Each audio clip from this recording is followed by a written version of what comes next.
Ready for the bill. Thank you. On this tribe, this is Dojo in Phoenix here with the kiddos. I'm glad to be here. Ready for the build. Let's go.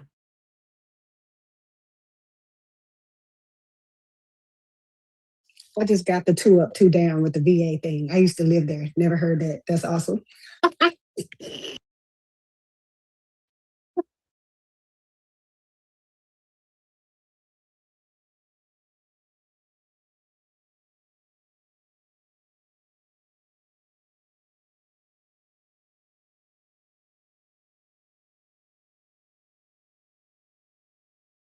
For sure, what you learn about getting older is not to rush yourself.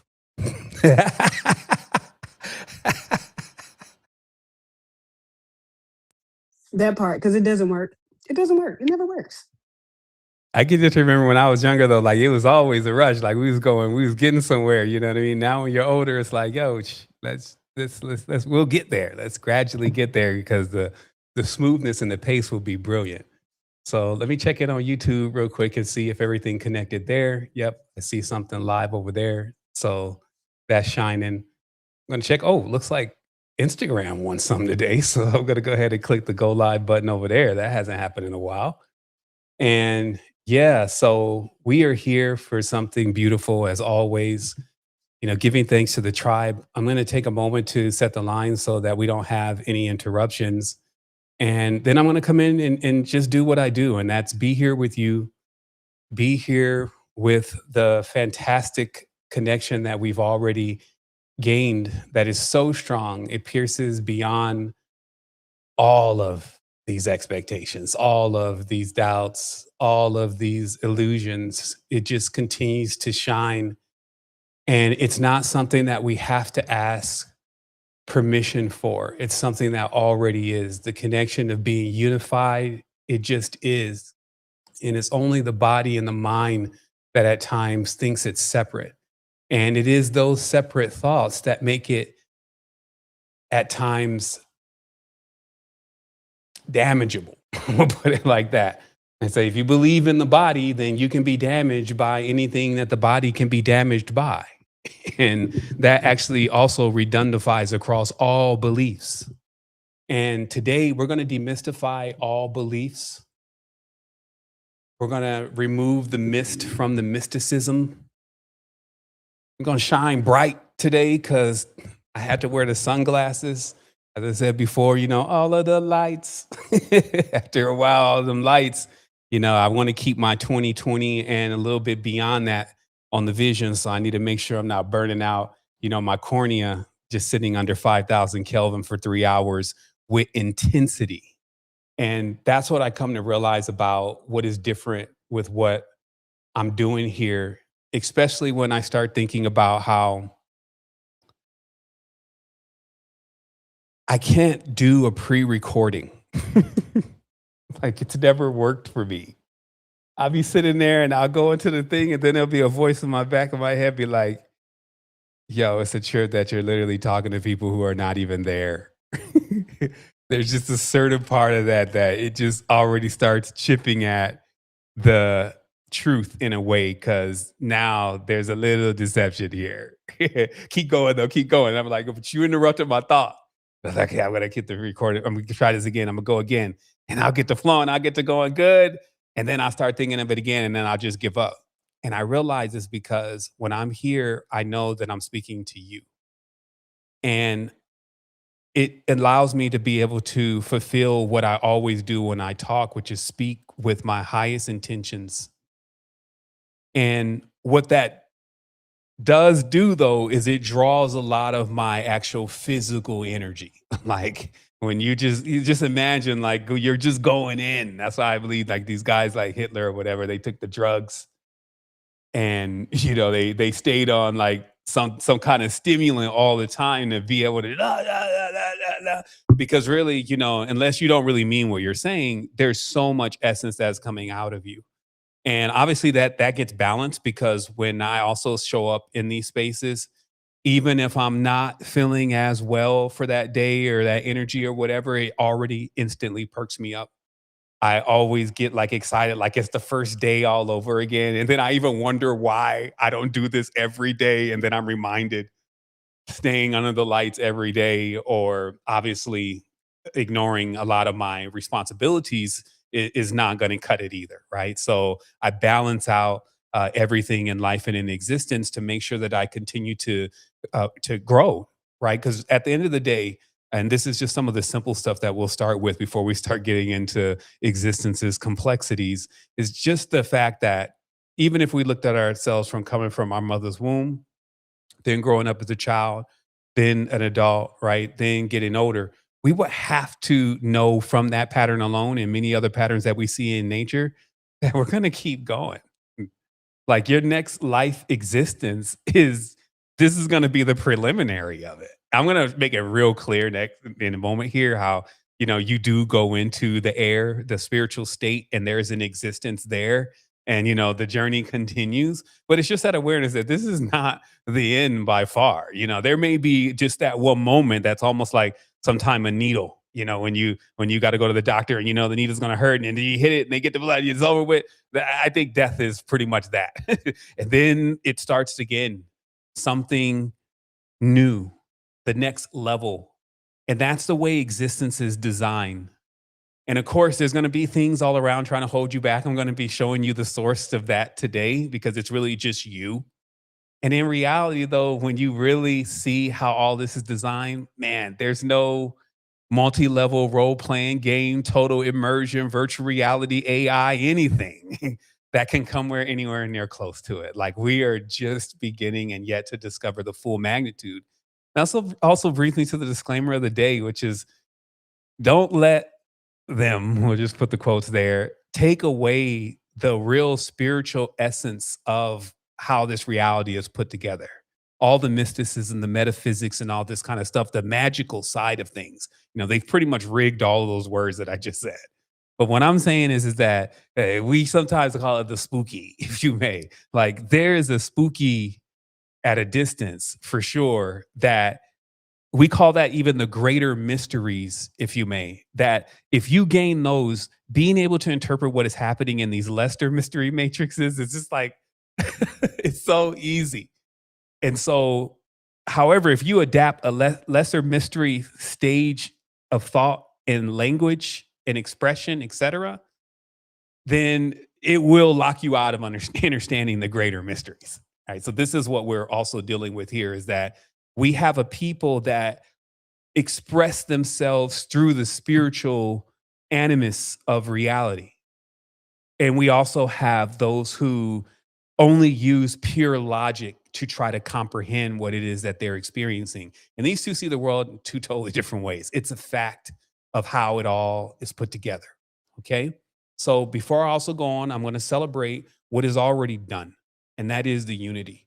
That's the ability for us to still come in and know whatever it is that we're dealing with is nothing but another part of self, whether it's a child, whether it's a fragment of the DNA, whether it's a lost clip off of a shell, of a shade, or whatever it is. It's a flicker, a itch, or they got so many words for just when something is not maintained, or is the shed or the shedding of something else, and how it behaves, how it looks, how it acts. But regardless of all of that, it all belongs to the all.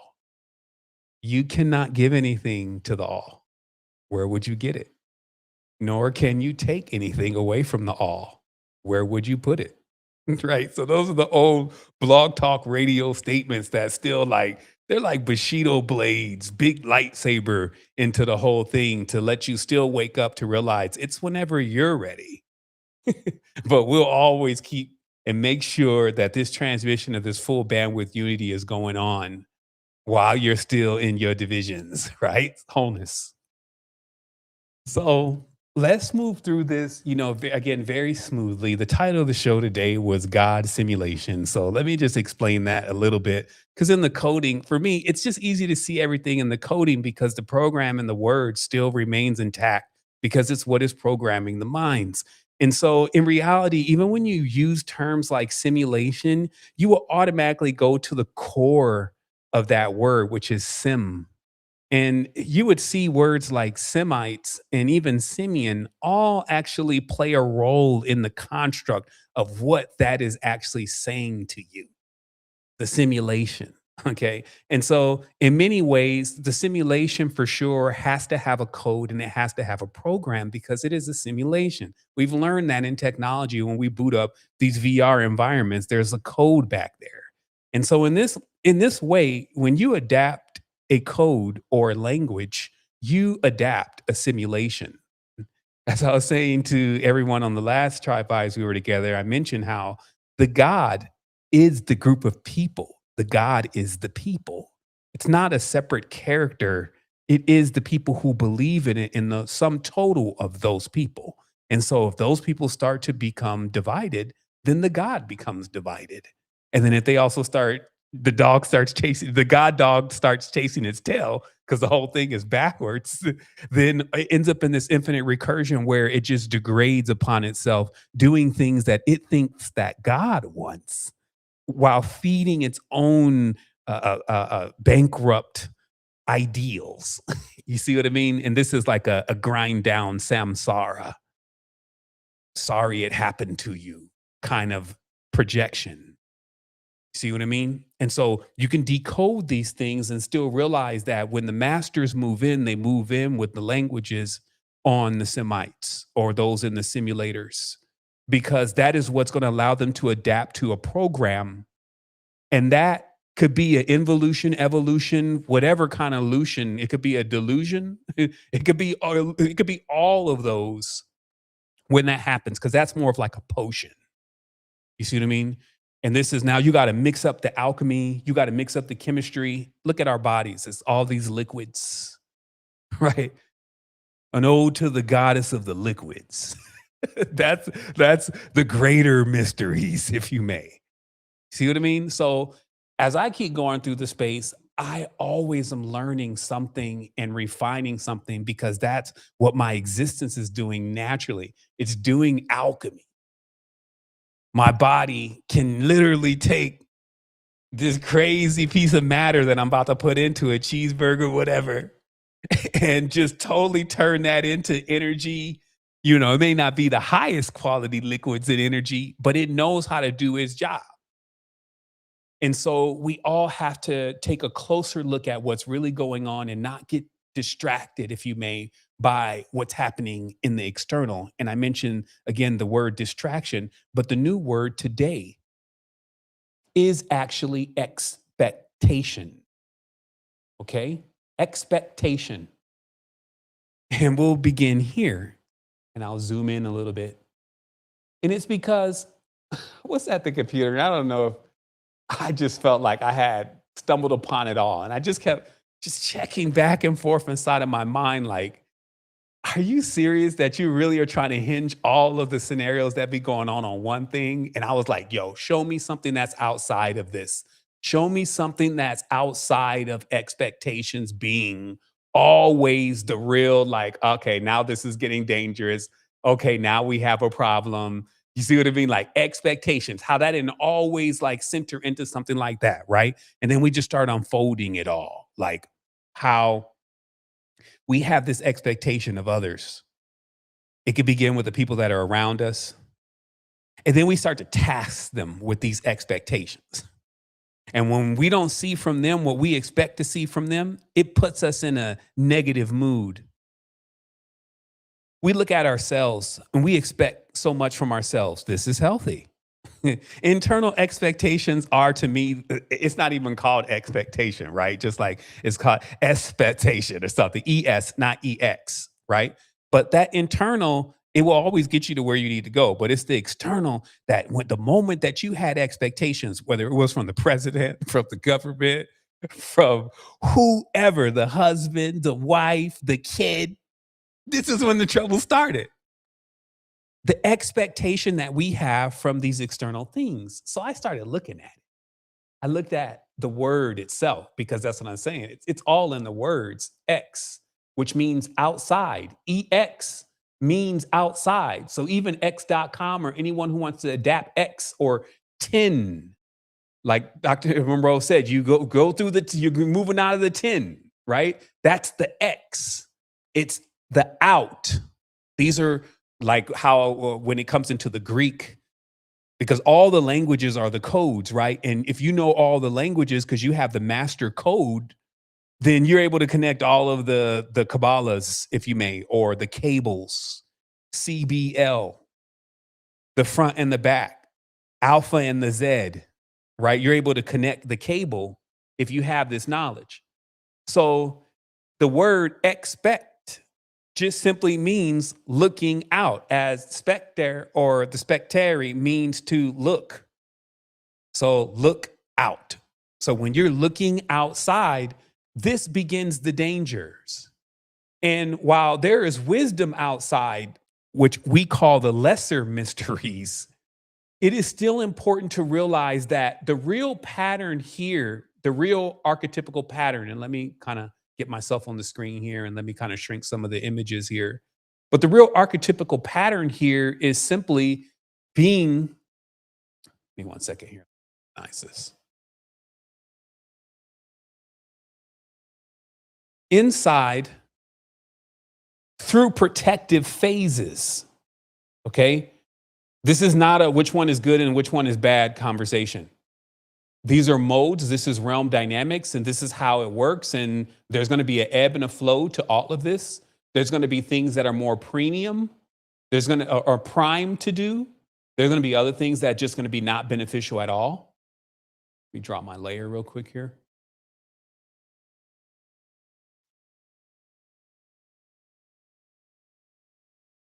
Okay. So look at the pattern. You're inside of your mother. You're in this premium stage, put it like this new stage, and she is protecting you because you are in her womb. She is walking through another world, and you're inside of a world that she is in, or you're inside of her stomach, and she is inside of a world. Okay, and if you were immediately let out into that world, like you came out gestated at 3 months, you would expire in the world you were coming into because you don't have the preparation, you don't have the faculties developed yet to deal with that world. These are the greater mysteries. The development of the eyes, the nose, and all the things that are developed inside of the womb of the mother. These are the powers.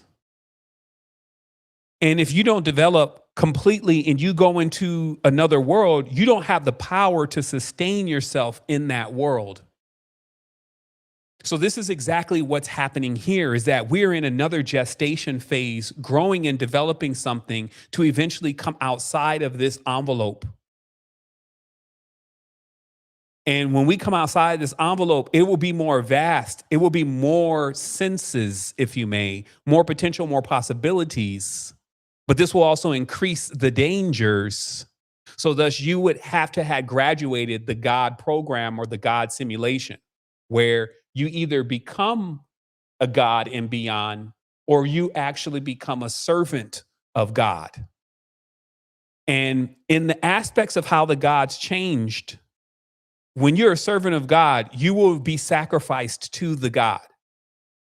You will literally lose your life here in this reality fighting for the God. And I'm going to show how all of that played out throughout the process of real esoteric knowledge, not people just, we're storytelling people. And we got a lot of Netflix on top of that. Not even that stuff is creative enough, especially these days. But the reality is that people can cook up stories that are believable, and other people can follow along with those stories. What we always need, though, is a blueprint, a legend. Because life is a map. So you need a blueprint, or you need a legend that's always still allowing you to, no matter what you're hearing about other terrains and territories, that you're able to actually ground that into the ultimate, what we call the great arcana or the magnum opus. Just taking all these words back for a moment. This literally meant the panacea, that you had discovered something that would make a cripple climb trees. They were bold about it. Like it could really perform a miracle. So at minimum, it could demystify lies. You see what I mean? Because this realm is the realm, as we talked about last tribe vibes, this is the realm of the father of lies and its kids. So the illusion is a lie by itself. That's why it's a magician's trick. It's not real. But that not real that we're talking about means that it's not the truth. Not that something can't happen to you there and there could be repercussions for it. That's the part of the trick in the treat that is all going on all the time. It's like, oh, well, no, don't worry about it, man, because whatever happens in the world anyway, that's just what happened there. Whatever happened in Vegas stays in Vegas. When we leave here, we're going to go on to greater things. Oh, no, no, no, no, no. If you have racked up a lot of spiritual debt, made oaths, pacts, and rituals, and actually bound yourself to them so that they are like coursed into your auric field, and you don't want to remove those blockages, trust that it's going to be like you're going up an elevator and you're going to just hit that floor and you're going to get off right there because that's where the block is. And to let you go further would literally mean just worst. This would be like a journey through DMT that never ends. Like you just keep, you're just blown out. You're blown away. And see, our parents want to do something sustainable here. This is why they created the shells. They created the vessels. They created them. They call it the clay. This is earth. Okay. Look, all this, none of this is, we haven't even got on anything that's just common sense yet. Earth is clay. Right? When you start digging into it, there's layers you get to the clay. And they started, they made them out of clay. The clay maker or the potter, as they call it. Right? And so, but they're still missing the core of the great mystery in itself to understand how you can even build living things from clay. Because they miss the component of how you have to speak life into something. So because in the physical realities, and because of that, that means you need to have the word that creates the thing. So everything here that you're looking at is just things created from the words, and the words are the program. Okay. And the program, again, like in the beginning was the word was God, the word was with man, and blah, blah, blah. All this is just saying like, yo, all of this stuff is all a construct of a code. And then there's a master code or a master key, which they call the hidden name of God. Okay. Which is lost according to them. And if God is lost, this is in all secret societies, they believe that the hidden name of the word of the God is lost per se. And they teach that. So that means that they're what? They're lost because the people are the God. Now they're following a lost, blind God. So they fall into a pit. Okay. So now what we're talking about is, so what's the other options? Instead of still trying to make sense out of the madness, like they try to take the Bibles and the Qurans and all this kind of stuff and try to take the good parts of it and try to make it's like that's a corrupted code. It wasn't always corrupted. We'll show some stuff here in a moment, but it used to be called the double-edged sword, the S words or the serpent words. This is Arabic, or what you're calling Arabic in Hebrew. One builds in a curve and one builds in a block. One builds in phi and one builds in phi and a torus, and one builds like using vectors. These are the greater mysteries. So let's start showing some pictures here. Let's anchor into where we're at. And as I mentioned before, so, I would encourage, if you're a real connoisseur of occult knowledge and wisdom and understand what it can really do for you, I would definitely be taking a look at Adept Lexicon and Adept Training, jumping in on this side. If you're trying to put money in as an object, that's just ridiculous. People buy like snacks, a one night of dinner with what we're even saying. We need to host you in the space. You see what I mean? So it's like there's thousands of us out and in here in this plane. And I'm pulling up something right now, but I want to make sure that I mention this.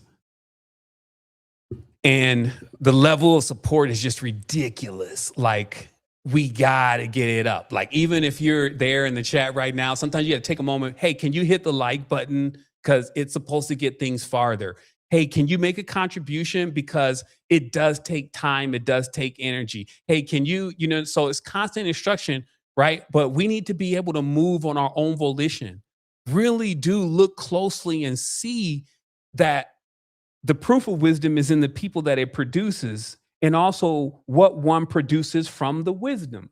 And then look into any of the stuff that we began to put together, and let it encourage you to understand that there's something different going on. Like, despite the mass, which blobs everything, right? So it makes it hard to see and have visibility into everything else. Like, not being able to see the forest for the trees. I really got a chance to sit down and think about what that really means, and just how you be in the forest and is all you see is like these trees around you. So no, you don't see, like, how big and vast the rest of the forest really is. But it's just an ode to everyone here to pay attention, to support, to also kind of weigh things, like see what else is going on out there, and then think about, what do I want more of? I put more energy and more support into the things that I want more of, and less energy and support into things that I want less of, right? So even again, when you buy the Nikes, you know what I mean? Some people buy Nike like 2 times a month. You're still supporting Nike. And the same $300 shoe is a fraction of the cost of your growth and our sustainability. So you can't play a numbers game here with Priceless. However, we can't completely sustain ourselves with nothing, right? When we choose to give to others, you can take care of yourself. And that's why you got a lot of selfish people out here. They take care of themselves. They're always calling you, asking for something. But then, do you ever say that I got something or learned something from them that I didn't know before? And I know that it's changed my life, or in fact to be true? So I'm just saying, man, sometimes you just have to check base. But let's keep going with this. Because what I was explaining before, because the plight that I'm telling you right now is actually the plight of the great mother. I was just voicing it very well.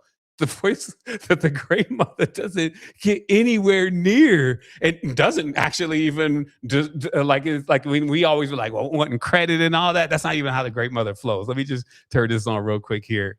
But we talked about this during last Try Vibes, is how just because of the energetics of the deep, it doesn't need to be out there telling everybody like, yo, this is what I did, blah, blah, blah, blah, blah, right? So check this out though. I gotta open up a share screen. And I tested this earlier to make sure everybody was gonna hear the volume. But if not, it is what it is. Let's get a share screen happening. There we are.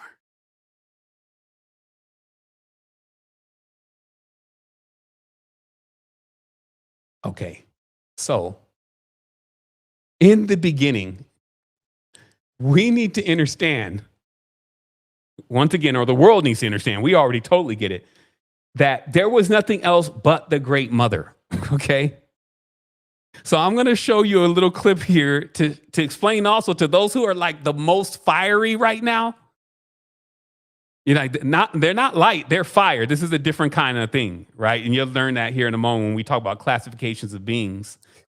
But what I'm expressing specifically is that this whole idea of a male God is very new, because it was common sense to everybody that since everybody wanted life, everybody wanted fertility, everybody wanted abundance, that they associated themselves with that. So again, in this matrix right now, still the father of the patriarchy is more of like Zoroastrianism, Zervanism, etc. When you start going all the way back to ancient Iran, which brings us to where we're at today. And now you can see they are Arabs now, and they believe in Allah. Facts. However, look at this.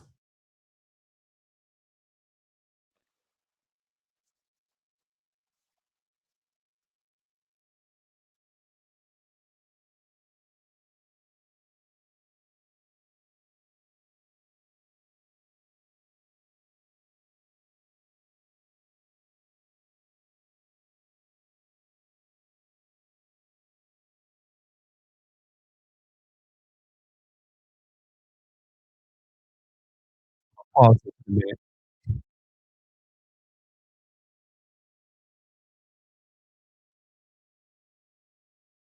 Okay. So I've gone over this before in the past, and it is just that a lat or a lot, okay, which still survives in the English language. Because remember, the English language is Egyptian, it's Tibetan. This is we had even uncovered the text of Goido glass and all the cats over in what became like the Egyptian version of Ireland, taking all the languages and cooking up what they felt like was like a master potion of linguistics. And this was the root to the English language. However, that means that many words in the English language are like puns. They're puns on things that happened in the past to jug at the ancient peoples. Like consumer is a pun at the Akan people, who were literally on the highest levels of what you can reach in a matrix. Even later, the Khans take their name from that, right?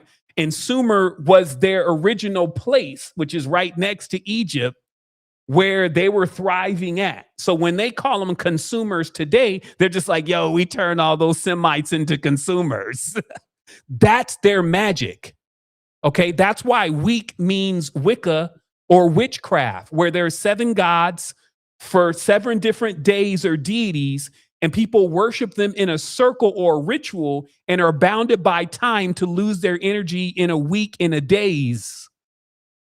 Okay, so that's their magic. Now, you may think such things as are abhorred, but as I'm saying, when you look at prehistoric or pre-Adamic man and woman, this is kind of like coming out of the trenches. This is like what you deal with when you're dealing with spiritual kids, is that they still haven't realized that their power is not always to overthrow somebody, hurt somebody, harm somebody, divide somebody, show that they're the strongest. But notice how kids be coming out like that right away.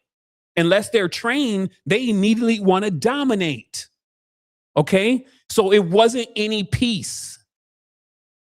And I'm going to keep going into this, but this is where Solomon comes in, because Solomon was a code. It meant a wazir or a magician who knew how to bring peace from jinn. Okay?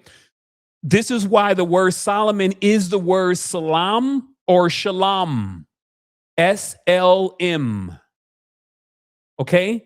This is how the cult works. But what I'm pointing out here is that, but Alat, who is the goddess of the Arab traditions, as you can see, they got a desert with black rocks where they wrote all of their stuff. These are the worlds of the gym, by the way. It doesn't look like anything to you is here, but there is something here. There's an invisible city here. And the fragments spray the code, but I won't desist. I'll desist right now, actually, from I just want to keep you grounded in this. But you got to always never lose your ability to see spiritually what's happening, like I said earlier. So all these inscriptions still say that before the backwards replicas that took the inverted solar mysteries, inversions of the solar god, and made their death cult with it, everybody was still talking about a lot more so than they were talking about Allah. And this is replete in all traditions. There was way more mentioning of the goddess and the mother of the womb and the great mysteries in the depth of the womb than there was of these creator gods, because the creator gods are like babies when you think of the aspect of what we're saying. It's the new thing. It's the new creation. So a creator god, like lightning gods, etc., these are not anywhere near where the lightning strikes the deep. You see what I mean? The deep was there first in that way. The chicken and the egg all in the same caboodle. You see what I mean? Unmanifest.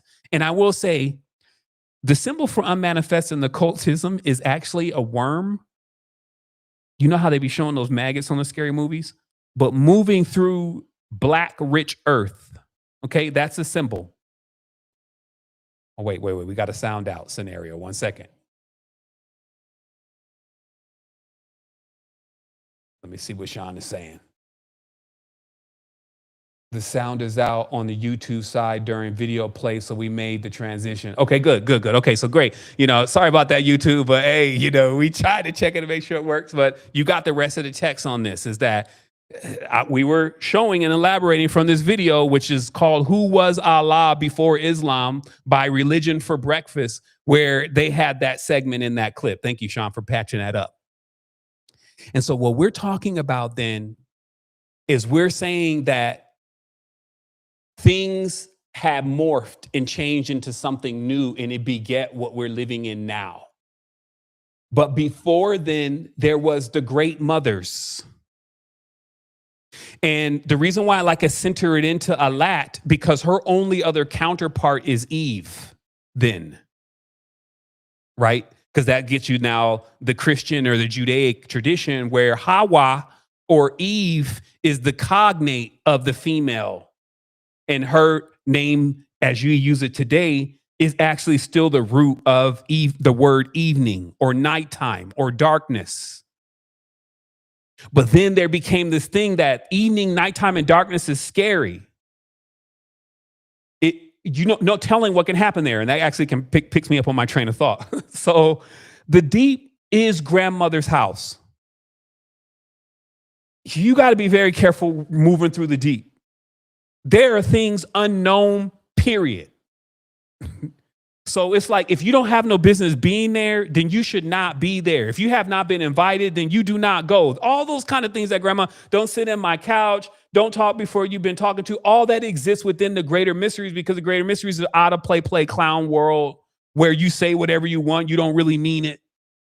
You see what I mean? You worship gods and all that, even though you are God. You listen to false teachers and rulers and men, and you follow them all the way to your death. Like all those weird, perilous journeys and folly, that is excluded from the greater mysteries, because the greater mysteries is what has to hold up all of it. It has to host the whole projection. And that's why, you only get closer to these mysteries, like the spiral is about it. You get it because some of the males stole this knowledge from their mothers. This is why the pyramids were created, the artificial wombs were created, the ability to actually manufacture and create other lives, golems, clay men, dog men, pygmies, all that kind of stuff starts coming about. Nocturnal creatures, this kind of thing, like a creature that's more prone to the day, creature more prone towards the night, things that like the actual makeup of the being is warring within itself. You see what I mean? So these are all the creations that came forward. Let me just get on track here. Wish I could give this text to you. Actually, I'll put it here.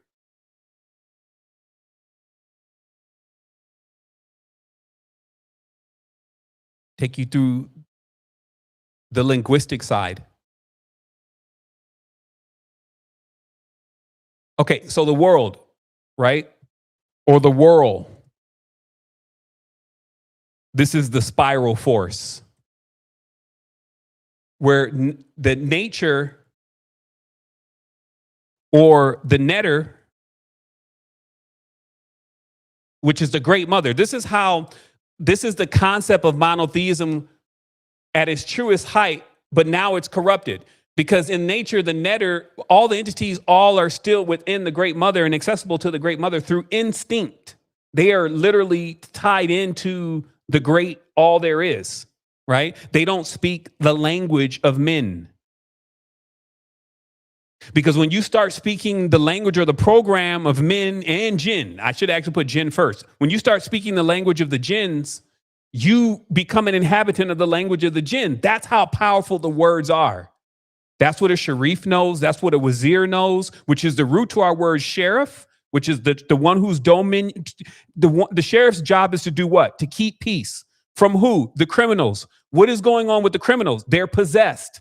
They have jinn in them, so they do crazy things. So the sheriff must show up with his star, 6-pointed star, and then bind with these cuffs through oaths and pacts and rituals, which is Freemasonry, and put a sentence, which is a time constraint, on this entity so that it can maybe cool down. Okay, because really a lot of this stuff is all about degrees, and it's about degrees, heat, power. This is why before men, there were jinn, but we're not separate. Jinn became humans. Let me break this down. So the jinn in the part of the covenant between Solomon and Bilqis, what this is really about is to bring forth Menelik or MLK or Moloch or the milk, which basically becomes the progeny cherubim of this new covenant. Okay, so that's the harder way to understand it. Let me break it down in a simpler way. So the covenant is to end the war between the jinn. Solomon or shalom or peace is responsible for doing this. The Solomon needs to task the jinn now to build the temple. Okay. So this is like, okay, we need to take these badass jinn, Shik, Naz, Iblis, and there's a whole list of them who have all these primordial traits. They're primordial, like they're wild as it can really be. Like what you see be going on in like ancient Africa. It's like super wild. You wouldn't even be able to match it up with what's happening today. You would just right away, evil. You would hit that when you was just talking about Eve's nighttime kids and her monsters of the primordial realm, Leviathan and all the rest of them that they're scared of. You see what I mean? But then later on come to worship in the darkness, hidden away, right? Still trying to practice the greater mysteries in a lesser way. You see what I mean? It's like totally confused, barring themselves out of being able to inherit what it could be for them, which is restoration, while preventing others who have it naturally from entering in, meaning just give them the books and show them what all this is and stop making these crazy ass scary movies and snuff films that push them further away from the reality of what we're talking about when we talk about the realms that have degraded, ghouls, old habits and shells that are still stuck in between certain crevices in the vortex. You see what I mean? All that kind of stuff. Let them do what they do. Let them practice what they know, which is the ability to basically give life. It's like for us, we can breathe on cuts. We can breathe on bullet wounds. We can breathe on destruction in land, and we can breathe on this stuff and bring this stuff back to life. That's our power. But we can also bring death, because there's no way that you can bring life if you cannot bring death. That's how this all works. So there are some that exercised and got gravitated and stuck to only one side of themselves. And these external gods are directly at fault for this. But at the end of the day, we have to make ourselves at fault for it, because the external gods is who? The people. Okay. So external people, they start beefing. They bring up really wild, crazy energies. It got to a point, it's like you don't even really understand completely with what you're seeing of how we live, for instance, in ancient times in our cities. When I say a city can be encapsulated in a pyramid in itself. What I'm saying is that in this pyramid live many entities, jinn, spirits, more than you can count. So when they flood this, all of the entities that have not risen to the top stay trapped in the bottom. And this brings me to the point about how water plays a role in this. Because water, as we know, our great mother is water. Spirits get trapped in water. It's almost like they become bubbles. Let me clear this up a little bit more. A warlock will put a spirit in a jar, a clay jar, and take it on a plane, land somewhere else, and put it inside of his I don't know what you call it, the sanctuary or whatever they call it. And the spirit will be in that pot. They could take that spirit from Africa all the way over to the United States. But what is confining the spirit to this pot? That's actually one of the greater mysteries.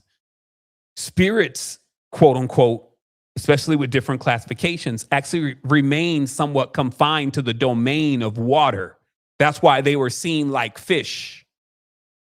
That's why the oceans are basically a myriad of souls. Like if you really knew, you would be really seeing the prima materia that new things are created from if you looked and saw what the ocean water really is, especially in the deep. These are the greater mysteries. So when the idea of the flooding of the earth is all about the trapping of certain jinn into the bottom areas of these pyramidal homes. Okay. Now these pyramidal, when I'm saying homes, what I'm saying is they hold entire, what you would call like star systems. Let me remove the audio from this.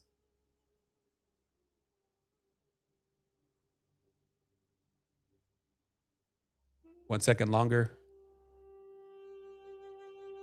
Okay, that should eliminate the audio. It's just showing you Nubia, but it's like really good shots because it's like a drone. It's like happening right, like modern. Don't just give me that old picture. Show me what's going on. This is the tech, if you may, that we had already reached, where you could create an entire construct or matrix inside of one of these capsules. And because what we're made out of is not, you're not going to see a bunch of humans in there in bunk beds trying to lay around. We're talking about spirits, or what they later on just term jinn or jan, which also in certain languages just means serpent. Sometimes it's a term of endearment, like in India, it's still Jan and Janu. It's like what you call your loved ones, right? So this term Jan and Jinn is so broad to be trying to describe a whole species of beings that just later on became humans. It would be like, because that was a part of the covenant. The covenant was, we're going to put them in water. And we're going to cool off a lot of that fieriness of them, okay? But see, when that was initially done, and the Great Mother initially chose to do that, it was to put spirits into bodies. The body is 70% water. That's why people are like, yo, I'm a spirit and I'm in a body. But what are you really in? You're in water.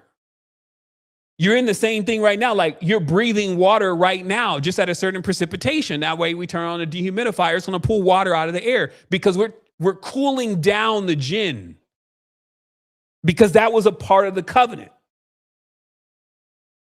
And then now the sun and moon, which is Suleiman, the sun and moon, which is peace, is going to now work you through the cycles of actually molding and shaping yourself into the great temple. You see what I mean? But this construction and this artificing and this faceting, especially with the gems involved and what could actually come of all of this, it became coveted. The covenant became coveted, meaning that like there were still those energies, and they exist even with us to this very day, where others be wanting to like go back to the old program again and just take what they want and live as the king of the mice. That's what I call it. I call it the king of the mice. They'd rather be all down here micromanaging all this dust when we could be already, you know what I mean? So it's just like the king of the mice ideas prevail because the mysteries, they're still difficult to penetrate. As you can see, like even what I talked about just a few minutes ago, essentially that's why I try to give a lot of context. It could have completely gone on in the person's head, right? And then there's some people that they just totally get it. And they're just like, shit, it's like right there. Even if I don't want to believe in that, I got to believe in that, right? And so I'm saying that it takes a lot to keep all these obstructions going on, to keep you from just seeing, like just putting together the story as we know it so far. That's all we're talking about. We're not even talking about opening up any spiritual faculties. We're talking about actually just looking at the language and looking at what's really being said, and then kind of realizing, hey, wait a minute, we're being tricked. This is an illusion. For instance, like this one. There's this clip of this mafia dude going off. He's telling everybody how stupid they are because he's looking at the old footage of the moon landing the first moon landing.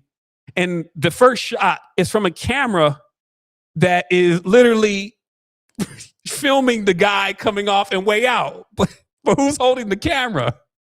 They ain't doing no selfies. The only craft that has ever been there is the one that is supposed to be landing. And not to mention that this is the first dude that stepped on the moon. Obviously, he's not. It would be the dude with the camera.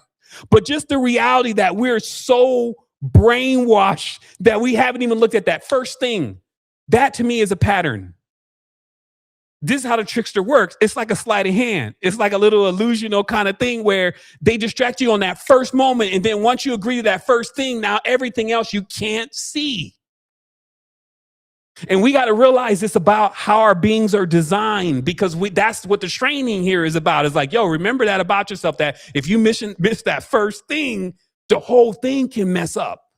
This is why I'm trying to explain to people, yo, stay away from the gods and worshiping them and thinking that they're higher than you and all this stuff. Like, you have no clue of what's really going on behind the scenes. It is your number one reason why you would be caught up in all this bullshit going on. You can do everything else right, but if you miss that, in fact, you could be doing a gang of stuff, but if you get that one right, let's think positively about this, positive reinforcement. If you get that one right, you will find yourself virtually untouched, because every single thing else is a spell.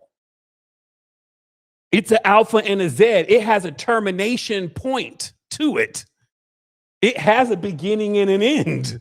We don't. So it's like, yo, if you keep playing around with that language and then programs, remember, the program has an end. It has a self-destruct cycle.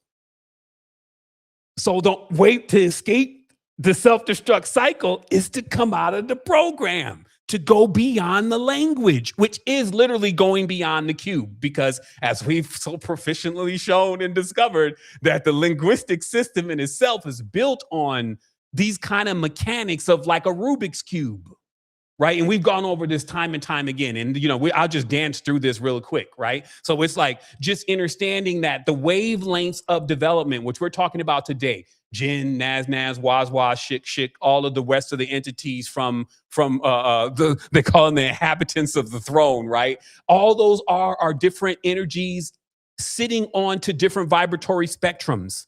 And one thing that we know is where you are. Listen to this. Wherever you are, let me get the quote exactly.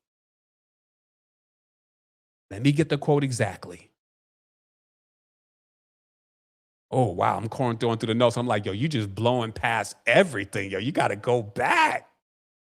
Yo, we got to go all the way back. We ain't even touched the surface. Okay. Just in a nutshell, wherever you are, whatever you consume, whatever you think, whatever you're being fed becomes who you are.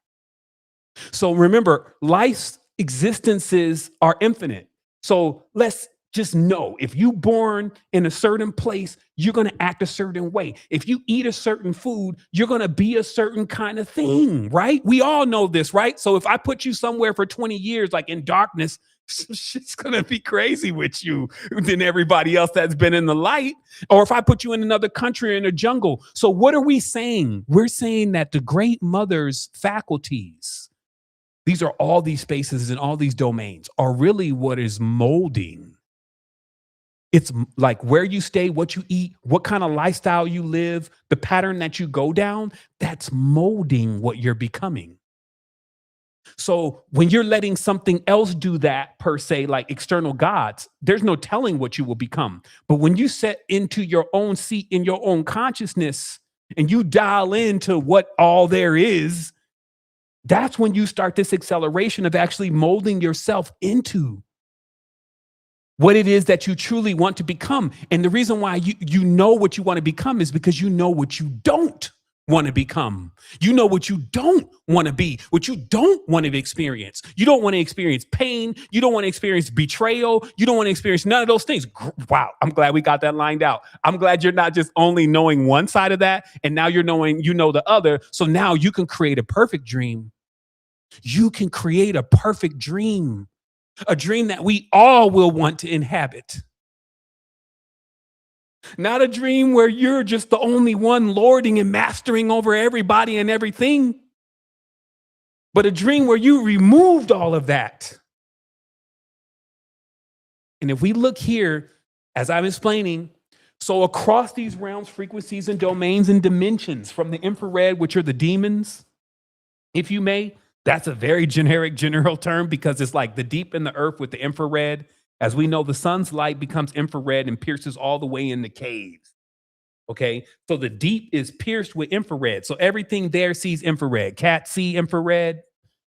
Anything that sees infrared is always alerted when spirits are around, because spirits are in infrared certain kinds of spirits. Notice how, look at our terms, jinn, jan, demon, spirit. We haven't even began to talk about what we're talking about. It would even be better if we said Italian, you know what I mean? Ethiopian, that gives us a little bit more specifics to what we're talking about. But when we're saying jinn, demon, jan, whatever, this is how corrupted this knowledge has become as far as removing all of the awareness of what went on when the covenants start coming out to train the kids on how to use their powers. Okay. And now the exploitation continues because, again, the jealousies, the brothers. Let's get into some of this. First of all, I just wanted to oscillate before I do that through a few of these things. Remember what we were saying, the moment that you look outside of yourself is the moment the shit hits the fan. So just be ready.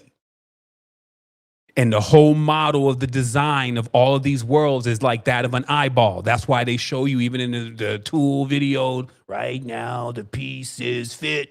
He opens up his hand and hand got the eyeball. They got the eyeball on the finger scaring the shit out of everybody. Because there's an eye on the pyramid lizard eye. You know what I mean? It's like, yo, what's wrong with you, homie? I mean, what are we talking about? I cannot see it because of how you're presenting it. So again, like I said, the great mysteries become corrupted. I just want to go through, like we're taking actually a moment here. We're taking an intermission and we're just kind of gathering the knowledge so far. And we're showing even the sigils of Lucifer and then the design of the artificial intelligence and then just the whole reality of being able to create worlds or light bearers, which originally Venus was the real Lucifer, right? She's the one with the pentagram or the blazing star. She's the real Prometheus that was actually creating these illusionary worlds, you see what I mean? Or dream-like states where she could open up all types of different Pandora box kind of levels of matrices. You see what I mean? All this has been co-opted. What I'm trying to show you is the transition between the great mother, the jinn, and the deep, and the instinct to the next world, which I call these are the replicas. They are the pentagram or phi base solar worlds of the sun. Okay, these are the solar worlds of the suns.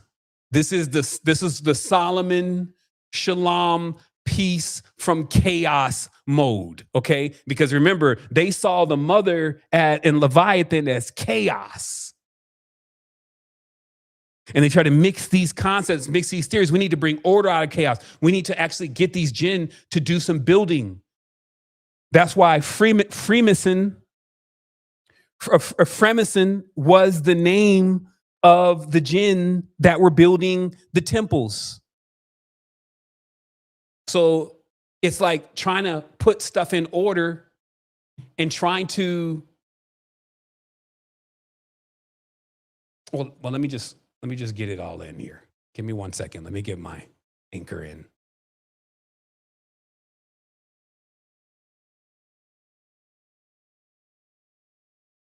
Okay. So just very clearly, what we're saying is that these things that you're even seeing are the greater mysteries. However, the greater mysteries fell into the hands, for sure, of the sons. And the sons are the ones directly responsible for building these structures and bringing in this level of mathematics, okay? But when I say the sons, you automatically think of human men, when the sons were, in fact, jinn. And I will produce all of those receipts, a little bit after, because I have a whole write-up on this taken from all of the ancient texts, which have been translated from Arabic back into what we would call English. And what it completely shows is it shows that the sons of Bilqis, Bilqis's mother, who is Queen of Sheba, Bilqis's mother was a jinn. She herself was half jinn. That's why it says she had a hoof foot. Okay. But all of these are really codes for actually explaining that the beings that we're really discussing are not humanoid at this stage. Okay. This is some of the stuff that you see coming out of Angkor Wat. This is some of the things that you see that explain that the ancestors were still coming from like a reptilian to a mammalian state. Okay. And this is where we want to ground in at, because this is a part of the covenant. It's going from being a seraph, which is a fiery being, to a cherub, which is more of like a horned, auroch, bovid, cow, mammalian type of being. Okay. This is also shown in the graduation of the DNA. And so very clearly, when you see Menelik or Moloch or Malak, which means the angel or the messenger, what you're seeing is the transition of the hybridization between the two beings that were originally inhabiting this matrix. So let me make this a little bit more clearer. We have cherubim and seraphim as listed as the servants of God. What I'm telling you is that the cherubim and the seraphim are classified as the jinn. And what is literally being conveyed is that when the jinn or a seraphim or a cherubim comes into the service of God, they are filed into a rank. And this is what we're seeing now today with the spiritual traditions, where one rank governs the spiritual world, quote unquote, or spiritual matters. This is the seraphim. And the other one governs literally what the word govern means, the gubernatorial, or basically the earthly matters. This is how the God enlisted the cherubim and the seraphim to serve it. Okay? Let's go deeper. As I said before, this stuff is difficult to understand. It is even hidden within cultures today. You're calling them Arab or Israel, right? You're calling them Islamic or Judaic. What you're really looking at is cherubim and seraphim in human bodies, still working for the God. But the act is that the God is destroying the actual believer. This is why in the reality we have this overarching narrative where it's like the king wants to really destroy the people. Listen to what I'm saying. Like, the president of the country is not helping the people, but believes in all these religions and traditions, and they're always talking about God. God is what we would call like the usual suspect in every single conflict that you see going on in existence in this external reality. Am I wrong or am I not? So why are people not actually getting that, hey, maybe it is the God? Because they don't understand what people like Pierre Sabak revealed about the Arabic language and the Hebrew language, that it has a code within it. And this code is about a time of an arrival of a ship and a disembarkment from that ship from a retinue, or basically a phalanx or a group of warrior-like entities who bought the world as much as they could under their dominion. And they enlisted this language as a way to control so it's like, that's why if you don't speak the language, if you don't speak the Kabbalah or the ancient tongue in any tradition, they don't let you in, because it is the entity itself. The entity is built into the language. You can't call the entity without knowing the real language. And what I'm saying is that it becomes you. You become possessed by it. Okay, so yeah, I felt like it was rough getting over this last patch, just in trying to, dissolve. That's how confusing it is. That's how much division we're really talking about here. Like, how do you even get on TV after you killed 150,000 people and just be smiling? This is the kind of division that we're talking about here. It's sacrificing people for real. And it's uncomfortable to talk about. It's uncomfortable to even tell people that, hey, did you notice that these people have gotten themselves into some type of curse where there's entities involved, and they call in these entities and then they fight each other with this entity? Y'all can't see what's going on? But then, of course, if you really study it and you really know what it's about, that's what it's trying to initiate you into, is you becoming a soldier in the army of the Lord. Al-Aqsa Brigade, the army of martyrs. You see what I mean? Like, this is what you want. This is what you want to dream up as your new dream of the future, a perfect paradise. You see what I mean? So this is a high stakes game. And the reason why it's a game is because it's an illusion. It's not real in the sense to that it's not the truth. It's a lie. You see? So that's how this whole thing is. It's like, if you don't get over this, you can't graduate this existence, because when you get out of here, if you get fooled into something like this out there, it'll be way more terrible for you. When I'm saying out there, what I'm saying is, once you leave this womb of your, this version of the womb of your mother, if you still haven't learned the lesson that you are the supreme being and there should be no other gods before you, then the first spot you hit, you're going to be a servant again.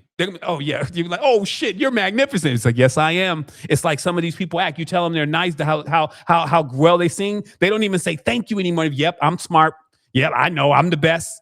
You're running into that kind of entity. Yo, where you going? You sign my shoes? You know what I mean? And then they get the line and telling you, I'll give you a little bit of power. You know what I mean? I'll give you a little check, a little goop. You know what I mean? And this is not it, though. You're under the lesser mystery. Now you're into the Goetia. You see what I mean? There's a couple more levels down. That's the other thing that need newsflash. Never stop seeing this stuff as a spiritual thing, because there's a couple layers down. These idiots, they've literally adopted into this same mindset. They're not about everybody else. They're about themselves. So that's why they introduce a religion that is like a negative inverted solar code. It's a negative version of the number one archetype of the hero, the bully. Notice how even in the past month, some of the top singers in the world named either their album or their song Bully. And I was telling y'all like 2 months ago, the bully energy, what it was and how it was a negative one trait. You know, everything that the one is what the negative one isn't. You see what I mean? And so now, like I said, this is what they push. They only care about themselves. And then they get in there and they smoke up all these drugs. Okay. Here's the other thing. We used to always call it white folks drugs. No offense, but didn't they just yesterday now pass psychedelic bills? So now they can push all the drugs, the MDMA, the psilocybin. Like, I'm telling you, these hallucinogenic substances have a lot of power for spiritual growth in the right environment. But I cannot tell you at all that the actual psilocybins and the ayahuascas, et cetera, will actually make a person better if they're already on the wrong track.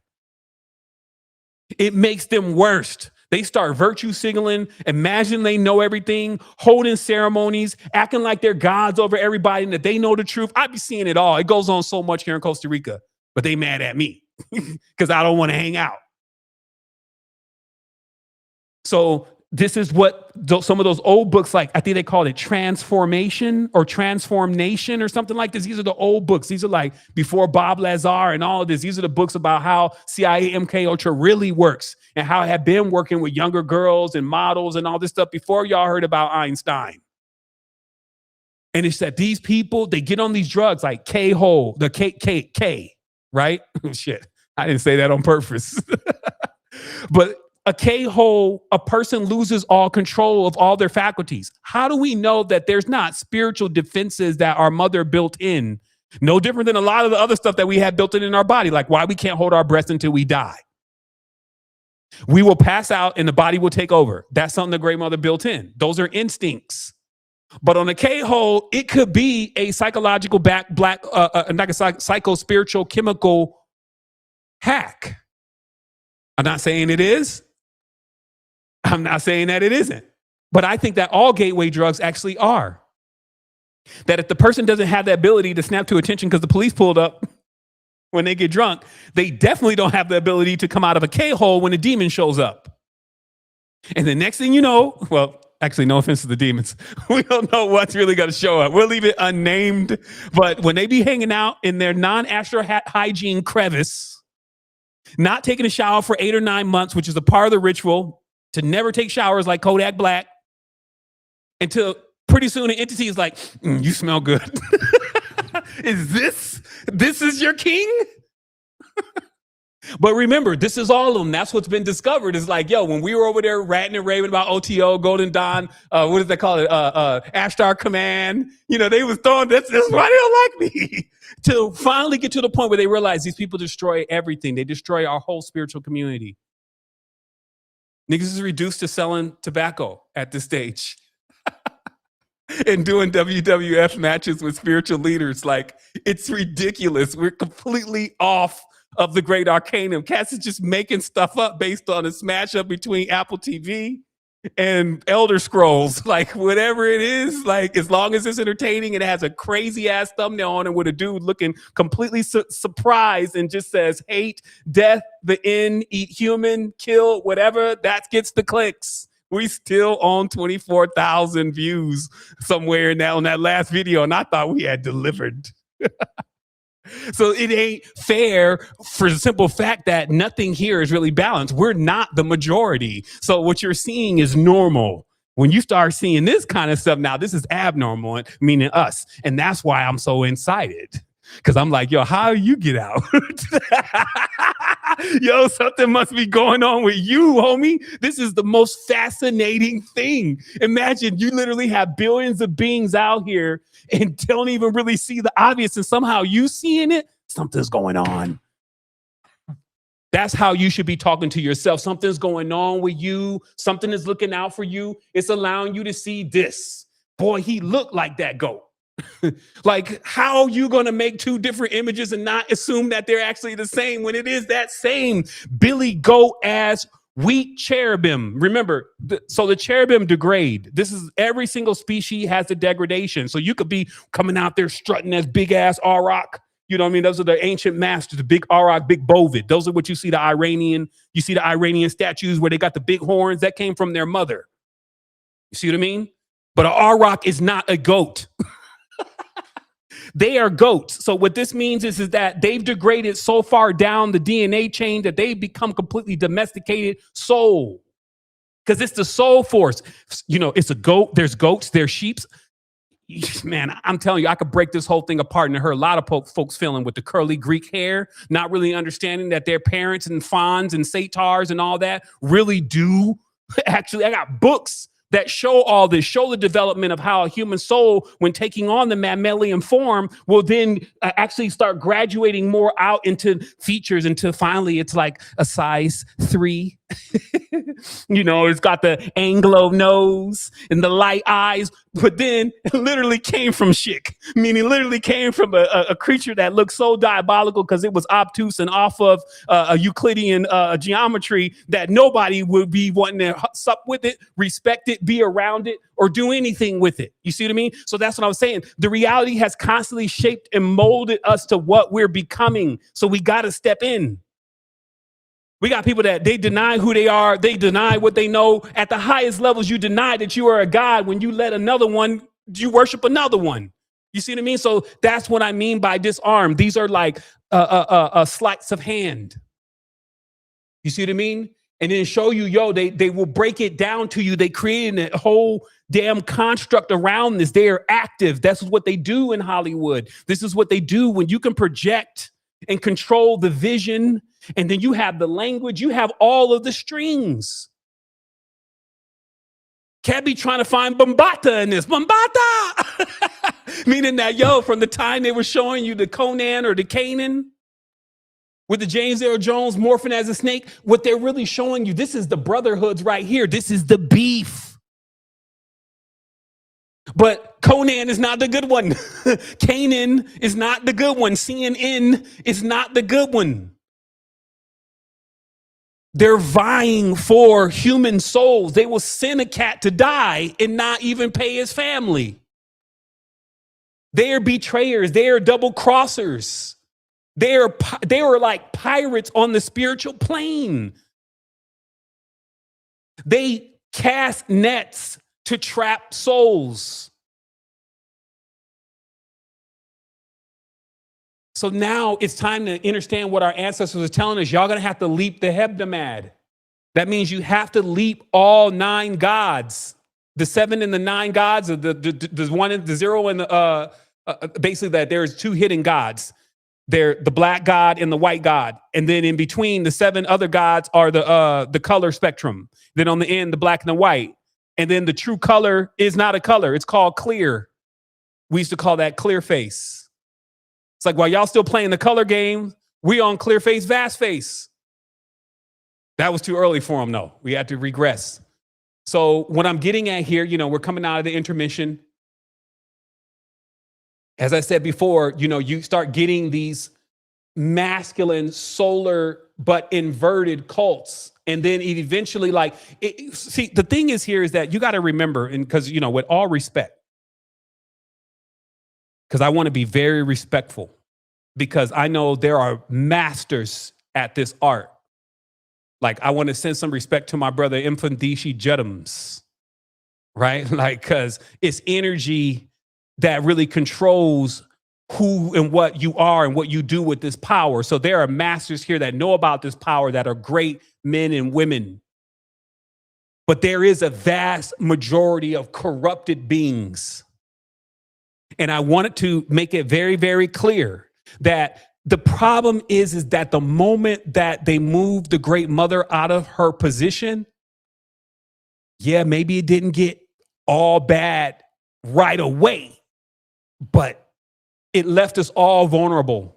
It was like you took our shield down. And it's because, see, the mother is a dome, okay? That's who she is. Like when I try to understand her, it's like she's trying to show me domes and circles and trying to show me why they built certain structures in certain ways.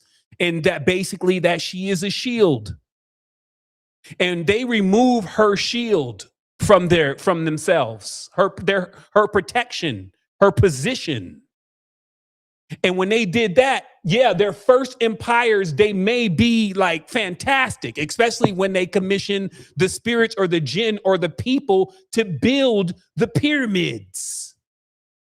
Jinn built the pyramids. Jinn, as I said in my statement here, the jinn built the pyramids because the pyramids were the Temple of Solomon. The Temple of Solomon built by jinn, the original one that they're talking about, were the pyramids. And it wasn't just one, because only jinn could build these. And in addition to that, when they build, they encode, and this is important, they encode the knowledge of the jinn within the structure. Okay? What is that? This is the metrics. This is the root to our word matrix. The shapes and the measurements to be able to measure space and time like the Jesuits do, which allows them to claim then from the air to the dominion of the air, because they've been able to use a device to track space and time and then claim that, right? We went over that in the sovereign law.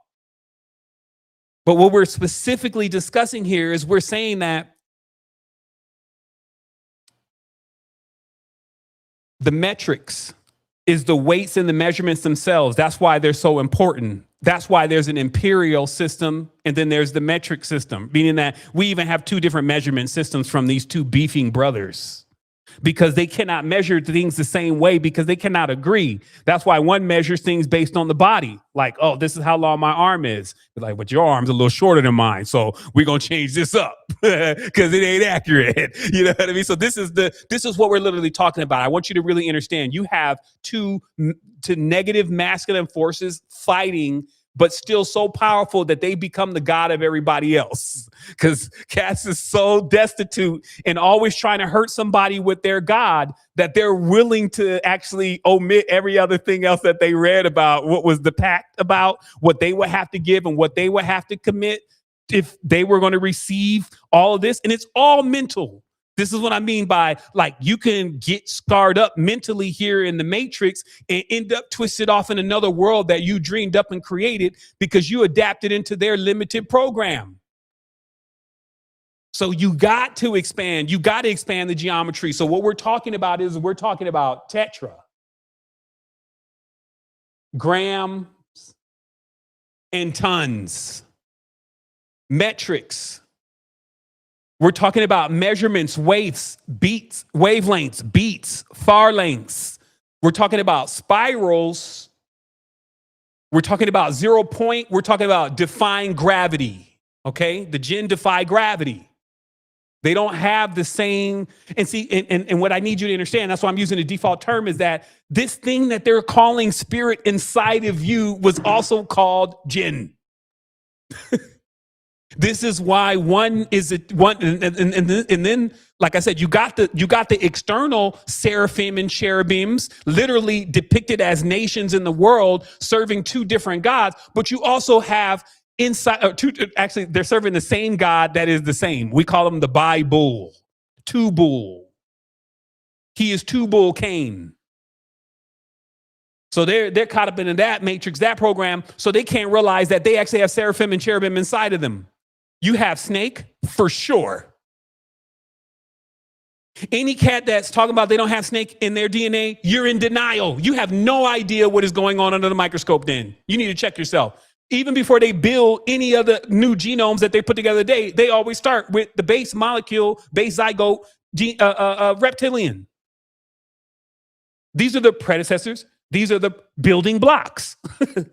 And then you move on to mammal, and then you keep going on from there. And then if the new agers are right, we go to 13 strands. You know what I mean? You know, she's give another 1,000 strands. Well, what I'm talking about is how it began. So you're a body. You're sitting with a mammal spirit, a mammal body, earth, clay, animated, the animus, anima mundi. You see how all this stuff makes sense now? It's like, okay, so anima mundi, the spirit of the earth, is actually how bodies are animated. It's the same thing as what you're seeing with animals, but your flesh has it, but it also has something else.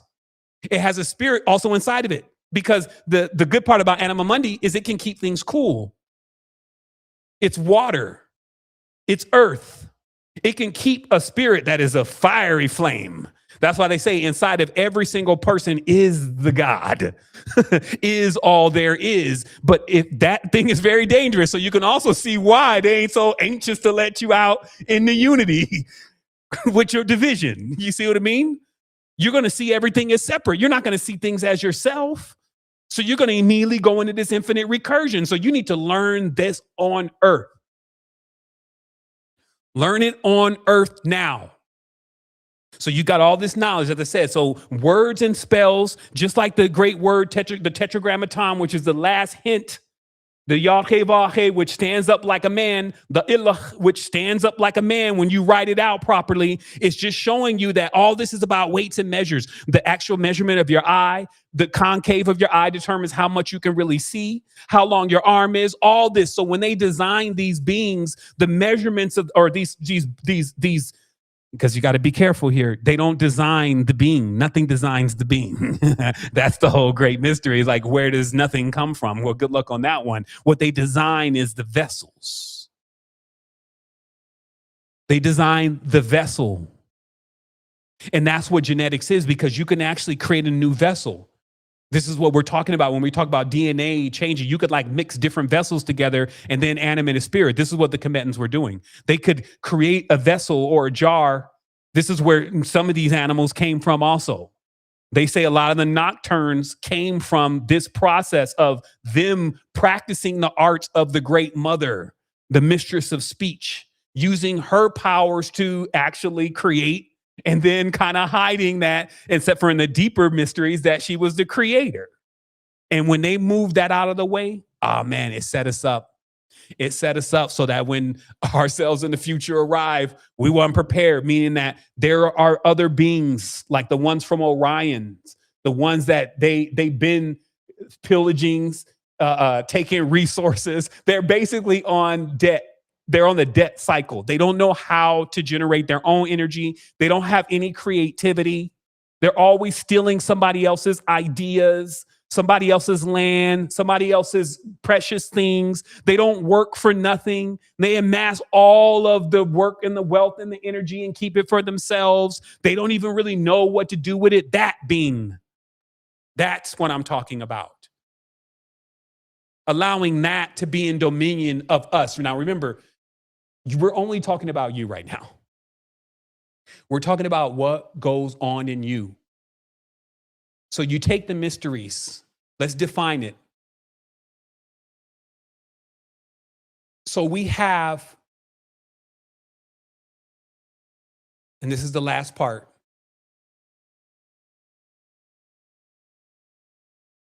One quick second here.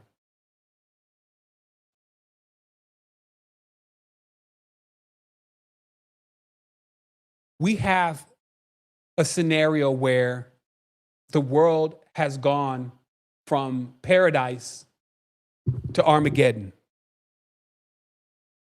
But this is not new. What they're saying can happen and is going to happen already. This idea about like, they're talking about, oh man, you know, they're trying to fool people, get people stuck up in something that happened already.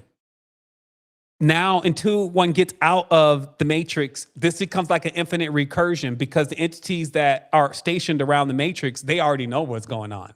They're enriching themselves. Like I said, they're the ones with the multi-million-dollar boats that will still be looking at a kid over in Sudan right now and acting like the kid in Sudan is the problem. You see what I mean? So this is rife in the dimension. So now we need real solutions. I'm closing down here.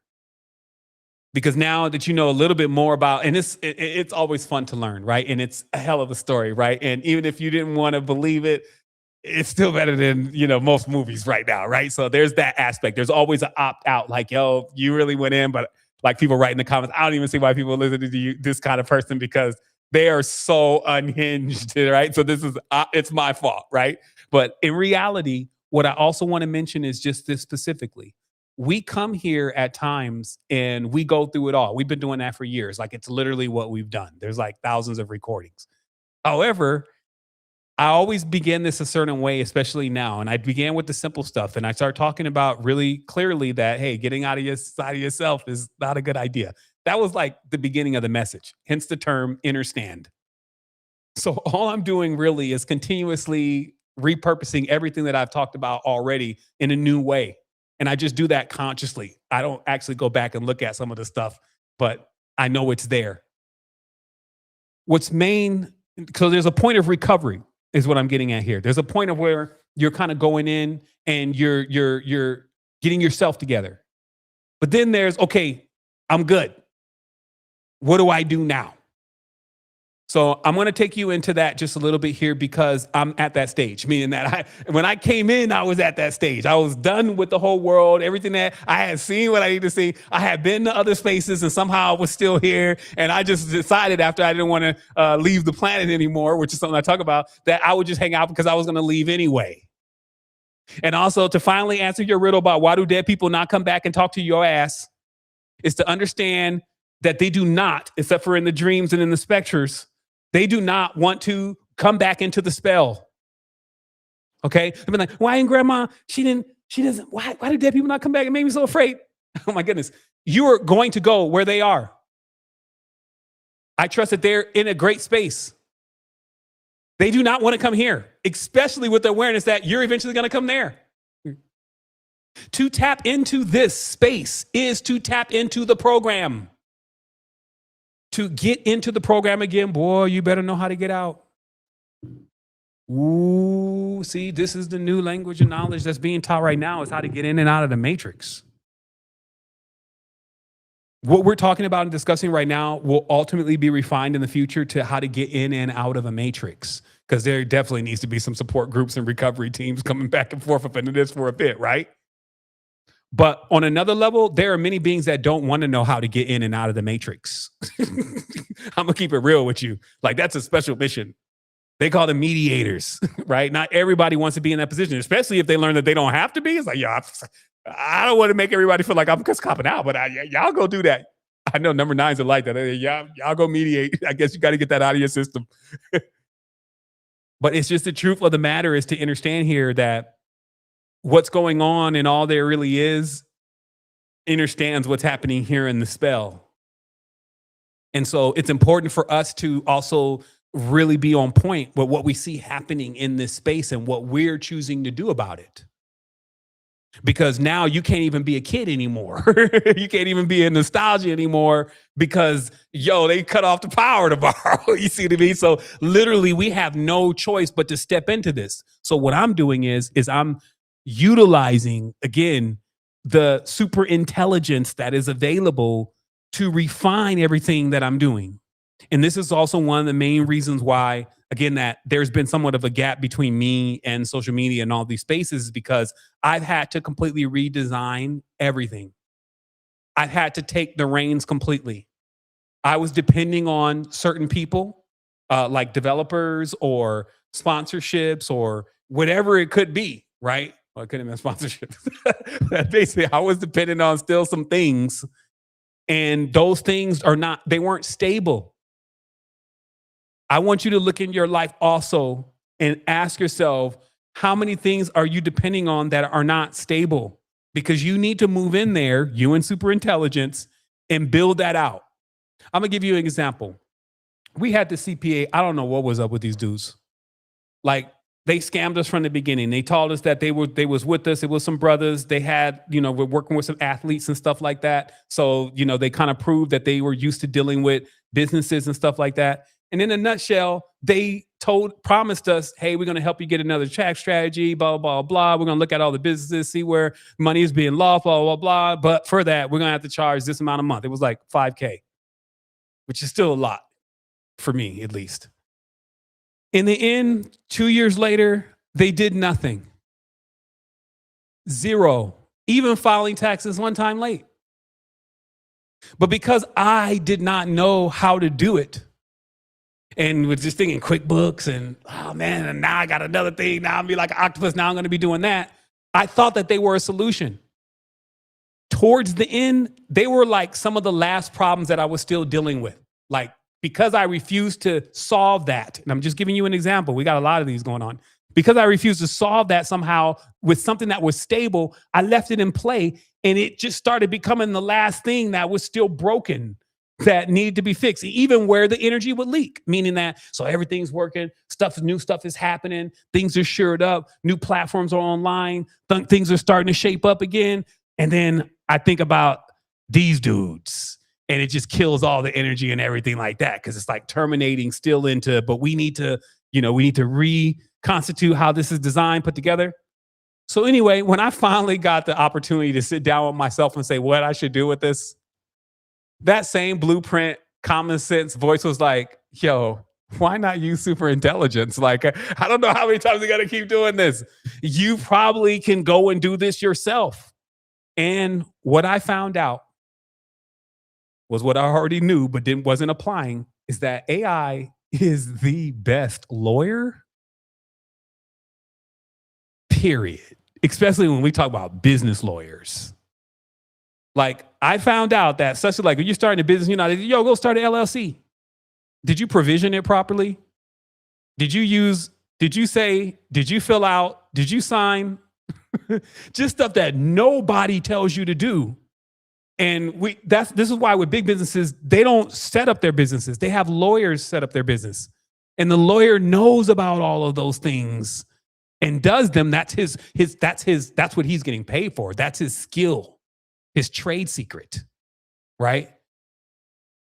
And then he applies it to you. He's like, yo, I don't know how y'all did this. This is dope, man. I got it structured. Man, we about to go. It's about to become an IPO now because it was all set up the proper way. And it would have been something that you never thought of doing because you just didn't have that information, nor did you have a lawyer. Also, when it comes to the taxes, if it's done all properly in the beginning and it's all tied together properly, then it's super simple. Like, basically, at most, you want a CPA to sign off on it, but they're loving you because you're giving them all this stuff already calculated, already done with every year there's new tax bills that come out that are able to benefit you in certain kind of ways. You say, hey, any new tax bills that will help my business on this write-off this year? Oh yeah, this one, and you could do this, and you could, and you realize that the entire system has been built so that they can actually move through this system almost like free, beyond free. And it's just trade secret knowledge. That's why a lot of them are lawyers. A lot of them are doctors with a doctor's degree. Now you can go and write prescriptions for certain drugs and get those drugs without nobody looking at you crazy. You see what I mean? So these titles, lawyer, doctor, they don't just mean that you succeeded in the matrix. They also mean that you got keys to things that other people it's like a secret society in itself. That's why a lot of lawyers and doctors are in secret societies. Actually, the Hermetic oath, the Hippocratic oath that you take is a secret society. The bar, which is the other name for Saturn, is a secret society. You know what I mean? So all these things are there, and they're there to show us, hey, this reality is not for kids anymore.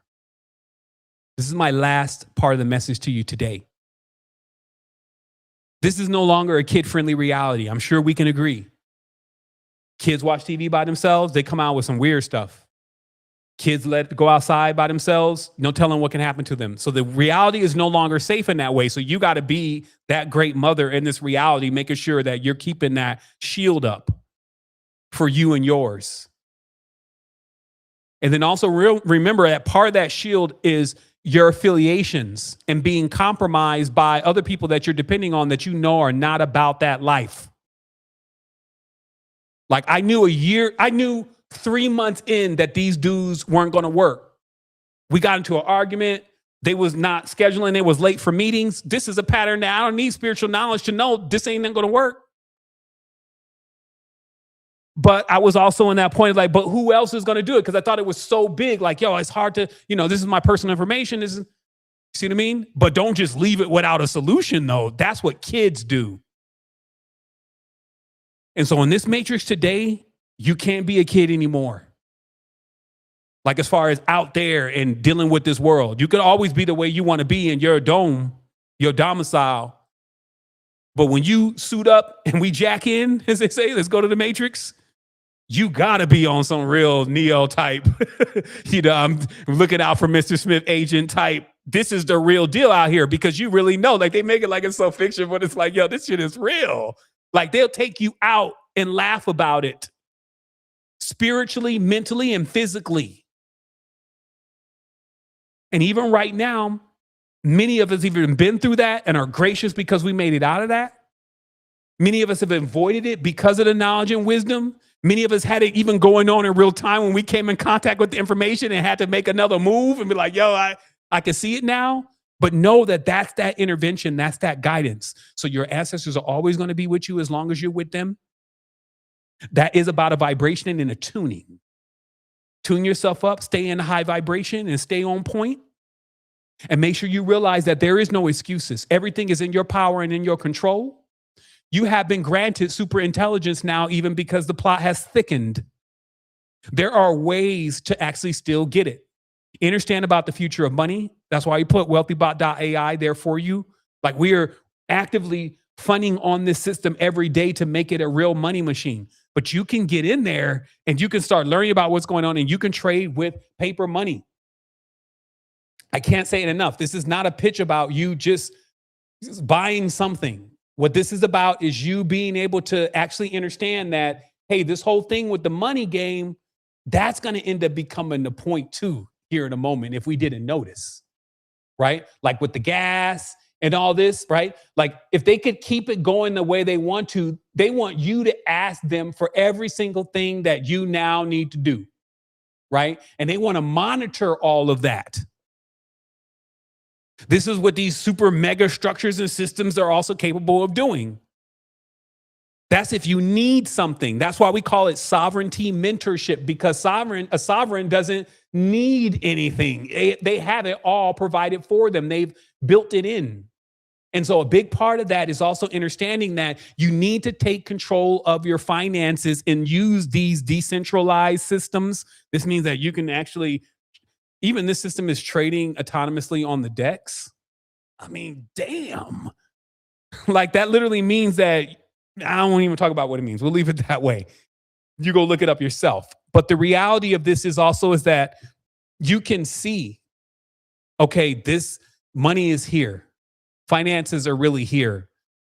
This is how the world plays the game. I peeped this out because I started seeing companies like Kalshi and Polymarket being so related into the new structures that we're actually going in. And you start watching the money like on Coinbase, and then you start realizing that they want to push a gambler's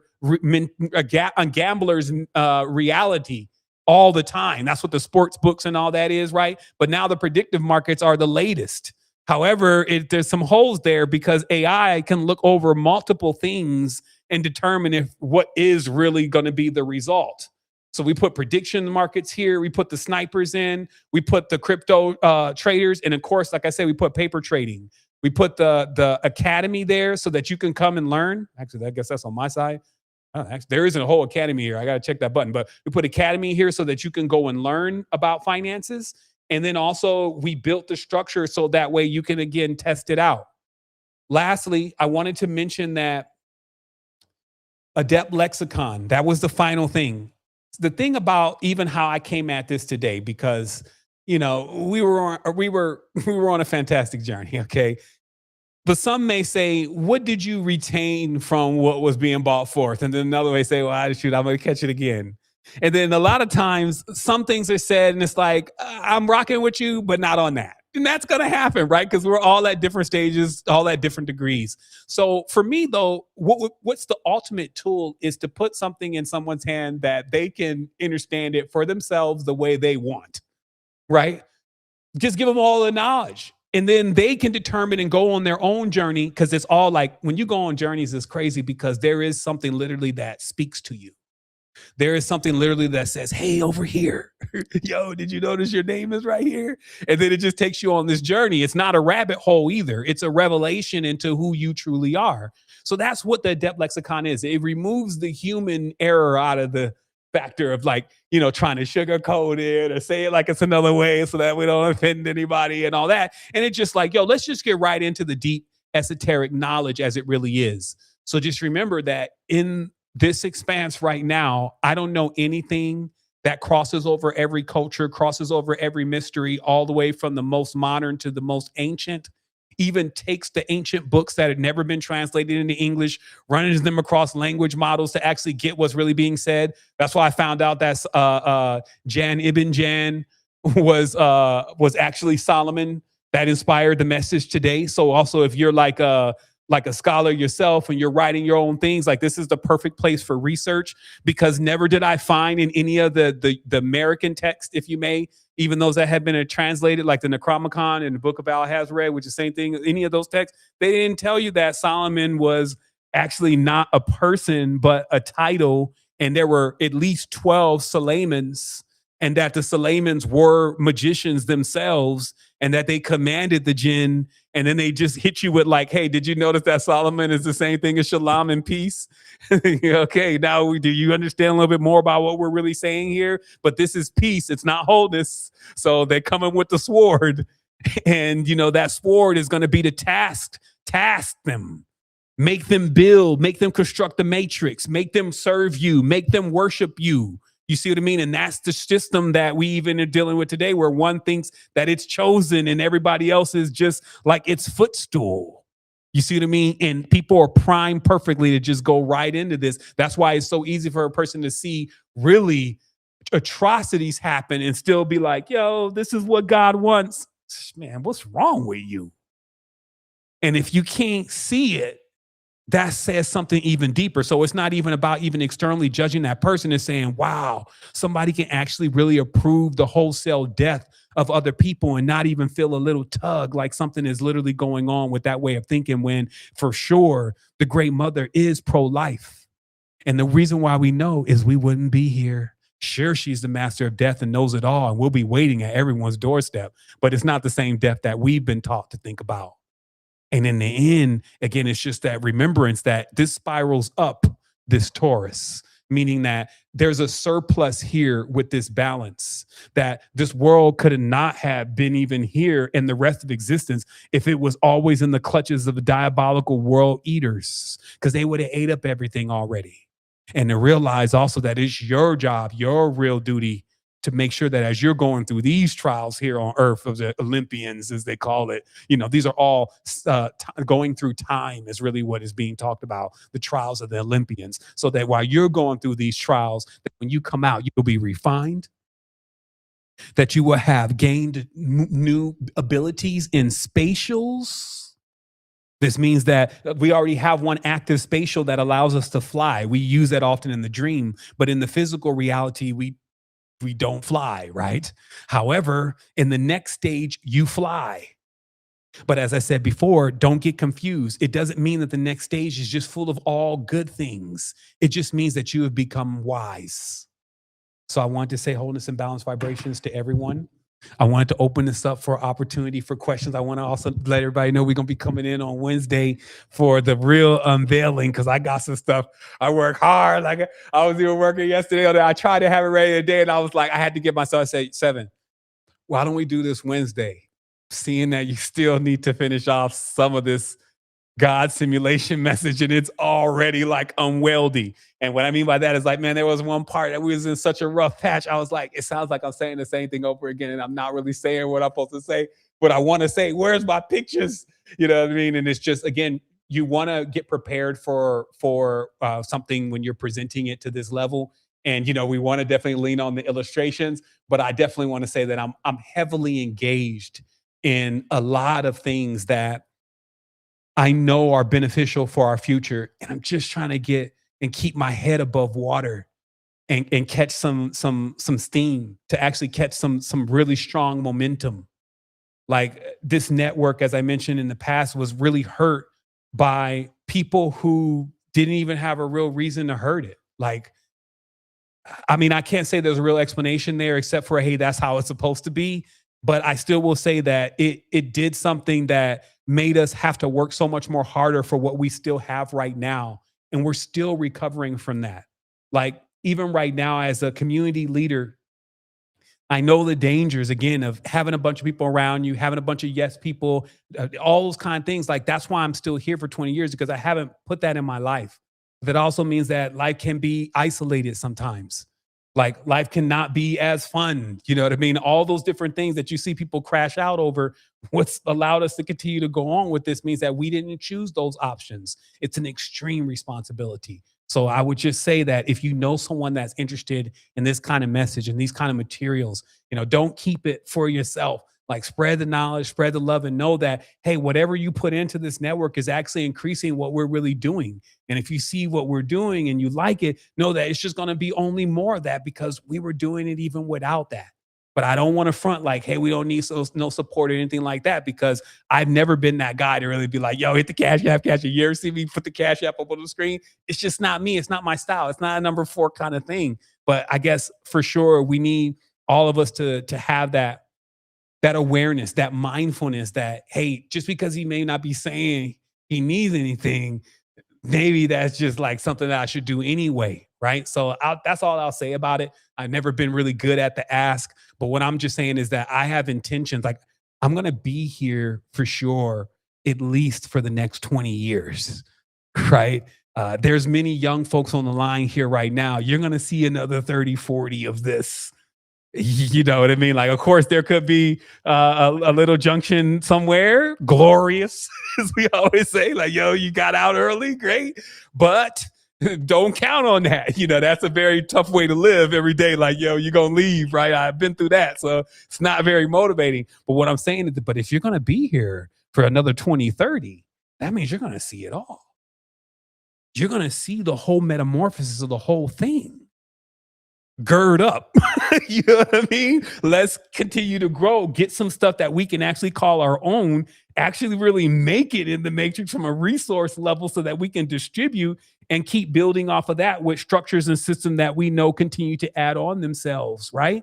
But we got to do that for our lifetime. We got to do that for our children's lifetime even, right? So that's what I've been up to, Tribe, is like really putting the stuff in play that I know will survive the future and actually equate to us being sovereigns, not servants, right? Because I had a new word. It was called slavior. Meaning that, yo, they be electing these saviors, and really what they got is a slavior, because these gods, it's something about them in slavery too. Watch how, as we keep going through the knowledge and information, how these gods are big on the slavery things. Like you be out there building the pyramid, just a young gen, just, fired up, ready to go. But you know what I mean? Nobody's really telling you what's really going on, So I want to see also, you can tell that there's a lot of cultures that are deeply embedded in this, like the Hindus, and they've just kind of survived it all. But man, do they need their Mashiach, Nagus, Tupac, Amaru, whoever, meaning that the world needs multiple saviors. And it's going to come from the people actually realizing that they are the saviors. And that is a whole process to get a person to begin to rely upon themselves again. So I trust that we'll continue to innovate to create the things that will allow a person to feel that greatness and freedom within, because that's when they're actually tapping into the mother the most. That's the state that the mother is in. She's forever a sovereign in that way, right? So grounding into that, we're going to be fine. I wanted to go ahead and open this up for any kind of questions and comments. I'm going to take a moment here, get some water. And I have set the lines. Yeah, let's do our thing. Wholeness. All right, family wholeness. This your brother Sean in the space. Hey, listen, I want to give it up, brother Seven. Man, you come through and man, you just shine every time you show up, brother. And this is what we do every other Sunday we get together and we have this kind of build. So if this resonates with you and you want to tap in, definitely, family, hit us up on adeptlexicon.com. You can connect with us there, hit us in support. I'm always available to speak with you one-on-one if you need to dialogue or whatever. But I want to invite you guys to come on in and tap in with us, family, because this is what we're doing on this side. So again, our brother, man, I got to give Seven a lot of credit because this brother has been transparent for 15 plus years, and this is what's gotten us this far. You know what I mean? Everything that this brother has been experiencing and what have you, he brings forward and he shares with us, and it aligns with us, and this is why we showing up. You know what I mean? So again, I want to give that brother his flowers and give thanks for his dedication, and just shine some light on my guy, man. I really love that brother and the family here that supports him. So big love to the tribe, holding his family. So listen, we're gonna open it up. We got the tribe with us, and let's see what's up, fam. We got the sister Queen Azul in the space, holding his beloved. Welcome. Greetings and wholeness, tribe. I missed y'all. Hey, hey, hey. I see all the familiar faces. I see some new faces. What's going on? You guys know it was hard for me to hop on here while I was in Jamaica, but estoy in Costa Rica with the tribe here. You can say hello, hello, hello.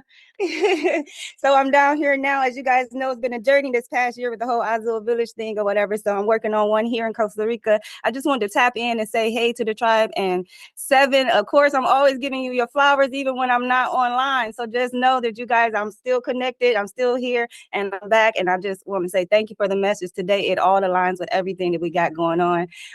Sean, I hope you gave the message. Seven, Jeanette, I would definitely like to link while I'm here and just giving some love to tribe. Hey, like I really missed y'all. I can't wait till Wednesday we got an event. But next Sunday meeting, I'm back. Well, okay, so you really hear wholeness, sis. I'll definitely dial in. I thought when I saw the message or got the message from someone, they were like, "Yeah, she's coming there." So I'm thinking it's time. You already here. Oh no, I'm here. Yeah. When I say I'm about to do it, I already did it. Done. Yes.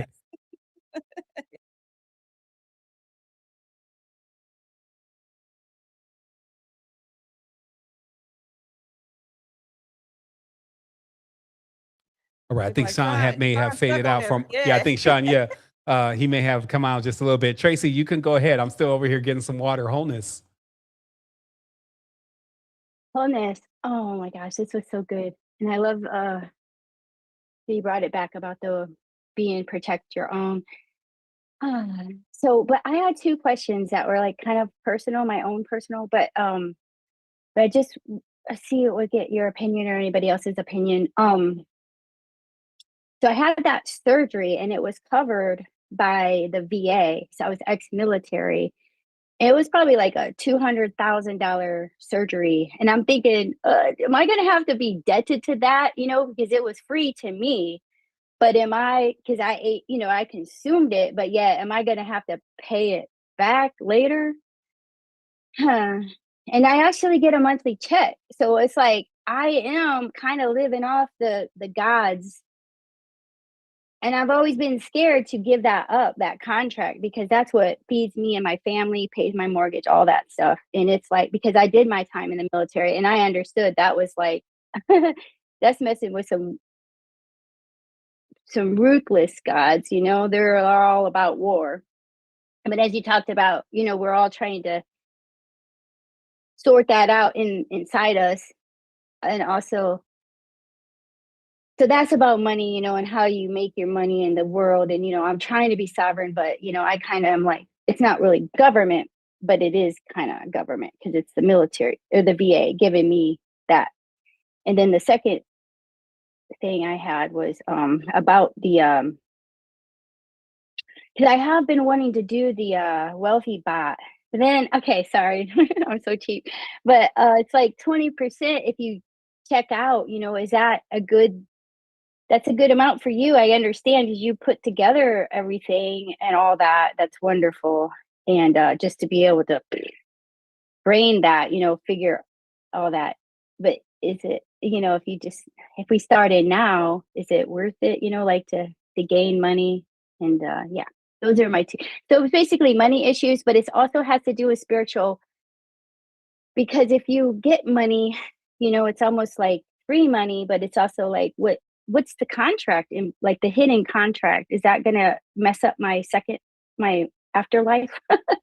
Sorry. Let's just Yeah, let's speak about this directly, because first of all, I think everybody may have a little talisman on them right now. Hopefully, I mean, if you at least a few dollars, you know what I mean. So, we want to be very practical with this. Like what we're really saying is that we're moving in a direction, and we know the direction that no longer serves us, and we know the direction that we want to go, our true north. And so all we're saying is that we want to move from a state of dependency to less dependency, and then elimination of dependency altogether if we can. You see what I mean? Like, this is a real world. You can't just all of a sudden decide that it's like, yo, I'm not taking your money anymore. You're gonna have some more issues right after that. So it's about really being intelligent, really being constructive, and then also realizing that all this is going on most of the time mentally and spiritually. So it's how you mentally and spiritually dispositioning yourself. Do you have a plan? Even when you were saying, okay, well, I took out this loan, naturally loans are putting you more into actually having to owe something. Is there a plan? You can maybe ask AI, hey, I want to formulate a better plan to over a certain amount of time to be able to not only pay this back but to also become sustained by it. So at the end of the day, it's us being more present for these decisions that we're making. You also mentioned in Wealthy Bot, because if you're live trading, it has a 20% that it does take from profits. So it's basically like asking for 20% of free money because of the computational process that is performed to allow you to obtain that money. That is an industry rate, meaning that I actually based that not on what I felt I wanted to have or didn't want to have, but what was common in the industry for these kind of applications. Or even if you have like a financial advisor and they're making financial decisions for you, how much they expect to actually receive for those financial decisions. And so that's what we have Wealthy Bot as a system that debits those amounts. And of course, that is from what has been made, not from anything else. So yeah, I think that it's more than enough. Like the main goal is as we're using the system, the more that the system learns, the better it can navigate the market. We train the system in what we would call a chaos event, because if you didn't notice, over the last 2 months, it has been financial chaos. Every time this dude jumps on True Social, whatever he says, it can go one way or another, especially if it's on Friday. And so that's obviously market manipulation. There has already been millions of dollars siphoned, if not trillions, from the market due to this insider trading and behavior. It has wrecked the financial system. As we know, the same scenario that's happening in the Strait of Hormuz right now. Before the Strait of Hormuz, we were already potentially looking at some situations. Let's just keep it real for those who watch the finances heavy, which I do.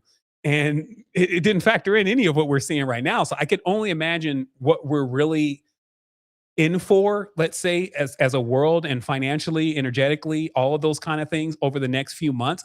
I wish the best for the world, but I'm also very practical about how I move. Like, I'm not in the wishful thinking. I'm not into the virtual signaling and conning myself and all this kind of stuff. I want to take it like it is, drink it straight up. And so in that way, I know, hey, I really do need to be on point with the moves that I'm making. I need to see, where is it still happening at? Because I also can see where it's not happening anymore. Like, if we look at, like, they were even saying simple stuff like, and many know this already, like the infrastructure of the United States right now, bridges, roads, all this kind of stuff, in many places are just completely beyond beyond repairable at this stage. There needs to be a complete overhaul. And it looks really clear to me that the energy has shifted over more to China and more towards Asia, as far as that's the new United States, if you may. There's no real intentions to revitalize what is United States. Now, we're not saying United States will be no more, like that would be stupid. But what I'm just saying is, as a young and upcoming person, even, or one who plans to expand in life, you probably will have an easier time in Asia at this stage than other places, because it is in that phase. Dubai is falling out of that phase. If you notice, we went through the Dubai Arab country phase. And this is happening so rapidly, right? These transformations happening with these unstable places. And so we can always, though, use the pattern and look to the places that are stable. Do some of the things that we know, like a lot of these things also involve us doing things that are not exactly as fun. We got to dedicate somebody in the family to doing things like, yo, you learn Mandarin, yo, get this Duolingo. You know, you're only 4 years old. You can pick this up, get this Mandarin. It'll be so fun. Here's these cute characters. We need to be more strategic about how we plan to move in the future, because we will be there. This is the weird part about death cults. You live every day like it's the last one. I remember even listening to rap songs like, yo, we live every day like it's the last one. And cats would just be nodding our heads to that. And it's like, yo, I'm about this life today. Whatever's going to happen, we're going to do it all, shorty. So there's this mindset, and it's not a joke. This is a real thing, right? It's a mindset like, I'm not really caring about 5 years. We'll just deal with that when it comes. When really we're in a matrix with beings that sketch out 100 years.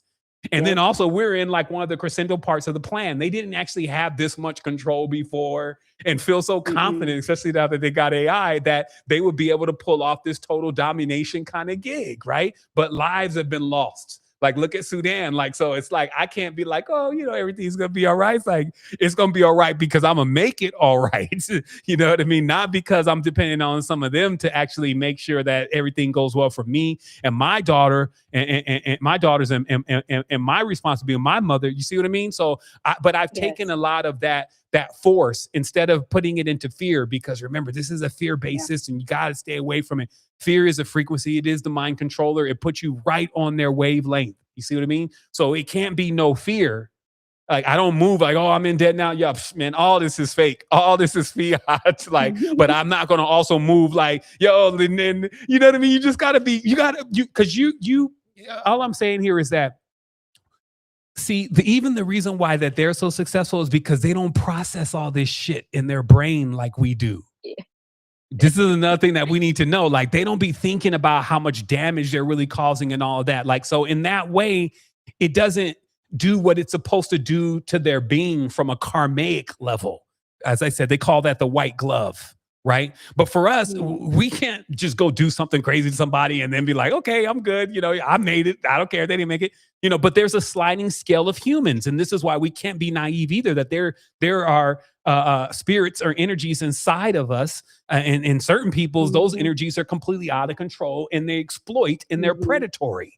You see what I mean? So we're living amongst that. So no matter how nice you want to be, you still would have to have professional technology or your protection to be able to keep you shielded from those kind of energies, right? So in conclusion, it's about how you're formulating these things in your mind. And that's the therapy that you got to be able to do to yourself. You need to be able to balance out these scenarios that you're dealing with. And that way you don't go into that negative aspect of Tracy, feeling like the whole world's coming down and now everything you've done, everything wrong. And also remember, the earth, this is the sun and moon cycles. Even the moon cycles for women, they're prone to at least allow you to drive down that road once this month.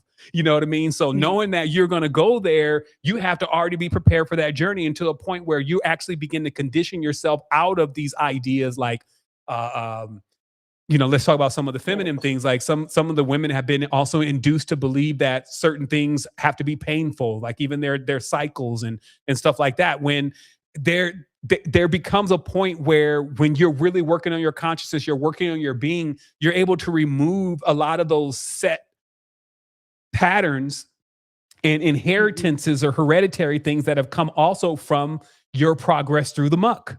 You see what I mean? Because all of us, again, we're growing up here, but it doesn't mean that there hasn't been things that are attached to us and that are inside of our families and frequency, wavelength, balance and streams that are actually not going to be beneficial for us. So we are the mediators. We are the mediums that are actually able to neutralize and deal with those energies and even construct. Remember, the whole idea here of Solomon, which is a whole nother episode, it all has to be taken apart because there's no good and bad here. It's how do you master jinn? How do you master these energies that are inside you to get them to construct and build the things that you want to eventually get you into 0 point, into the holiest of holies of yourself, versus actually becoming a slave to the whole thing and being bound by, Asmodeus. You see what I mean? So these stories, when they started putting characters into them and then embodying those characters and then acting like those characters in the reality, like the idea of a devil or a dev, which is actually a term of endearment again in the Hindu term, this is what switches everything up. So it's how everybody is thinking about it. So if you have a mind strong enough to really be able to do alchemy on all your thoughts to allow them to turn into gold for you, even though they were lead-like thoughts that hold you down, then you actually have understand the real great arcanum and what it is that's being taught here in this experience. So yeah, I mean that's what I have to say to those two things. That's beautiful. Yeah, that's beautiful because I was feeling guilty about taking blood money, but now I was actually, when you were talking, I was thinking, I'm very grateful. I am very grateful. So that's well, where from a I'm mother, at, it's the least they can do. I mean, that's Yeah. how you have to shift that stuff. You have to turn this stuff on their head. Like they'd be Yeah, surprised that's if, what we I mean, if think. I don't want to encourage you to do Yeah. anything crazy stuff yet, but I told everybody, yo, if No, you was no. looking at Yeah. that point from where you was trying to Exactly. determine if you should extract as much as you can from the system and do what you need to do with it, that point Yeah. is now. Like, I mean, if everything pans Yeah. out, hey, we all good anyway. But how this thing is Thank looking, you. you Yeah. should probably actually look out for yourself and look out for your children right now. You know what I mean? It's like Yeah. Uncle Sam Yeah. will be 'Cause I all want to right. put, yeah, because I've been wanting to do wealthy fat, but I just wasn't sure. And then the next thing is like we are creating that advanced civilization. But then I feel like, okay, I got that spiritual thing because I connect, but then it's like all the little details, like the water supply, the electricity, all that stuff. I am dumb. But yeah, I guess you gotta learn, that's why you could, get more in touch so we can be that advanced civilization. But yeah, I just love the bill today. Thank you. Yeah, we got to crawl before we walk. So let's start at the foundation. Yeah. That's what we talk about a Yes. lot is like Yes, the reason sir. why we begin at the Yes. foundation is because no matter how high we get, it'll be what we're standing on. So also secret energy, adept lexicon, all this, these are foundations. These are very solid spaces that have been active for years that we can stand on. And so that's what we have to feel so they call it the train of thought, right? So it's a wheel. And what's rotating through your wheel, I had a lot of time in life to actually spend to see, kind of watch my thoughts, if you may. And that doesn't mean that I even gained complete ability to control some of the crazy thoughts. I know I can think something really crazy in less than like even a millisecond, have the whole story done. And so again, training the mind, training the body, training the soul is really what we're doing here. And we're doing that collectively. And we're doing that at our own pace. We have different archetypes. Some people approach this in totally different ways, see it totally different than the way that we're seeing it. But because we're a collective, there's going to be somebody here that's seeing it that same way. And then also we're going to be able to see around it because we have the others here. And then we're going to be able to find truth to it as far as the path that you should go per se to finding that truth. That's why we like ennealogy so much. We're actually actively working on ennealogy kids and kind of bring it in a subtle way so kids learn early what they're really good at. Kids learn early how they should really be addressing problems. Parents learn early. You shouldn't really talk to the kid this way. They don't respond really well to this. So, we're getting the footing underneath us. And obviously that's at dreamengine.kids right now, where a big initiative is going on there. Like we've literally been on this platform for almost a year and a half using super intelligence, right? So you can only imagine just how many layers there are there. There's localization, there's multiple languages being spoken in the platform, there's training on how to start your business for kids, training on AI. You know how many members are there? Like maybe 5. So this is also what I'm going to talk about on Wednesday, because I actually was very clear on why we have so many great things happening, but so few people participating. There's one point missing. And that's what I'm going to drop on Wednesday about how I literally spent, what has it been now? 2 weeks on like, let's say 40 or 60% of my time, which is a lot because I have different things that I'm doing and dedicate time to. 40, 60% of my time over that span working on that specifically to come out with something that's like, okay, this is what we still, no matter how nice it is, no matter how awesome it is, when you don't have this piece right here, it means nobody will ever find out about it in the way that you see it.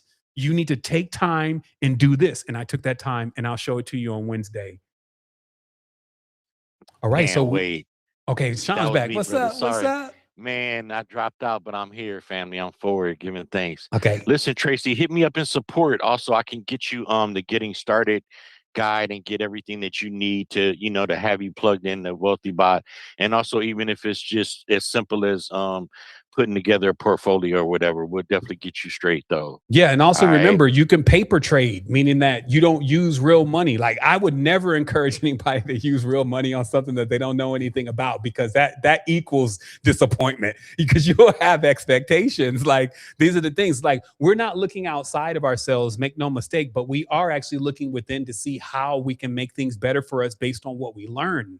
Okay, so that means that when I put these kind of systems together, it has that, I need to learn this. I need to make mistakes, but I don't need them to cost me though. So get in there, paper trade, see how it works. And then if it starts making money, that's when you say, okay, I'm gonna put real money here, because it's gonna literally do the exact same thing that it's doing now. You see what I mean? Like, this is just trading on the exact same live market. It's just able to use the API and it doesn't have to actually use the real cash. And this gives you an opportunity to even start getting your feet wet, because me and Sean both know, like, we've been in since the beginning with cryptocurrency, especially, or managing your own money. It's an extreme responsibility. You can lose your shirt playing around, especially emotionally. And also in these cycles, like, our goal is to build something. That's why when we were building Wealthy Bot, I was like, man, the new one, I was like, man, it's crazy, man. Now we building the most intelligent system, and now the market's all messed up. And I'm going into one of those, and then all this stuff was like, my guy. Now you're kind of understanding what we mean by when we say strong AI and chaos events. Because what this is about is that if you were training the AI in a good market, it would be like only good for a good market. But you're training it in one of the worst markets, and it's understanding how to make money in the worst market. So when things get even better, it's going to really be making money. You understand how that works? And it's not like, man, that's a pattern all the time. It's like there's always that, you seem to start off as the underdog, but it's to give you all of the experience of the underdog. So that way, when you start entering like your flow and your phase and everything working, you're not the one that's going to be turning back or going back to do the old stupid thing again, or not able to sympathize with others who are still going through the experience. Like, all that is going to be washed away, right? And you're going to be this new being based on experience. So yeah, that's what it is. All right, giving thanks, Tracy. So listen, we're gonna open it up for our brother Jordan, Wholeness fam. Welcome. Peace, wholeness. Man, it's crazy because everything that I was gonna comment on, Seven and other sister kind of just dropped nuggets on it. Whether it's from you gotta walk or you gotta crawl before you walk, extracting as much as you can from this market right now. All that hits. And if I were just to say one thing to Tracy, I would say it's definitely worth it, because 80% of something is better than 100% of nothing. And nothing in this universe is free, but it's a real opportunity to have your money work for you. So Wealthy Bot is definitely where it's at. And also, like, as Seven keeps hitting on, now is really like the time to like work on, self-sustainability and gathering your resources and extracting as much as you can from the market. So not only are we gonna get tapped into Wealthy Bot, but like options trading is really key. I just bought some land in Costa Rica last year. I spent all of December down there working on the land. I literally had to cut the weeds, burn it, cut it again, burn it. And now I got like 40 different fruit trees growing. We already got water and electricity, but I'm still going to work on getting solar panels and even digging my own well, just so I can be self-sufficient as possible. But yeah, like, I'm just super, super excited for the times. Like, it really is, a time for transformation. And as much as this bad stuff is going on in the world, it's like such an opportunity for us to kind of usher in that like new earth. So super grateful, honestly, just to be able to tap into this group every other Sunday. And family, just like if I had one message, it's definitely like do whatever you can to start gathering your resources. Like, yeah, the stock market's corrupt, but you might as well get what you can from it. Like, we all have iPhones or whatever it is. Like, they're making, every time you make a sale on the App Store, we buy an iPhone, we're giving them money and making that stock price go up. So you might as well like participate that and extract as much as you can from it, because nothing lasts forever, but the market is definitely rigged to go up. So I'm a surfer, and I kind of like, the best metaphor is like, it's like a current. Don't fight the trend, just ride with it. And we'll all be all right. Yeah, family, that's just all I had to say. Super grateful just to be able to enter this space. Like, this is one of the most special spaces and groups that I've ever been a part of and witnessed. Kind of making my move permanently down to Costa Rica in December, once we start building the house. So if anyone's down there, hit me up. I'll be on the Pacific side. Yeah, besides that, peace, love, and wholeness. And I'm excited to see what you got on Wednesday, man.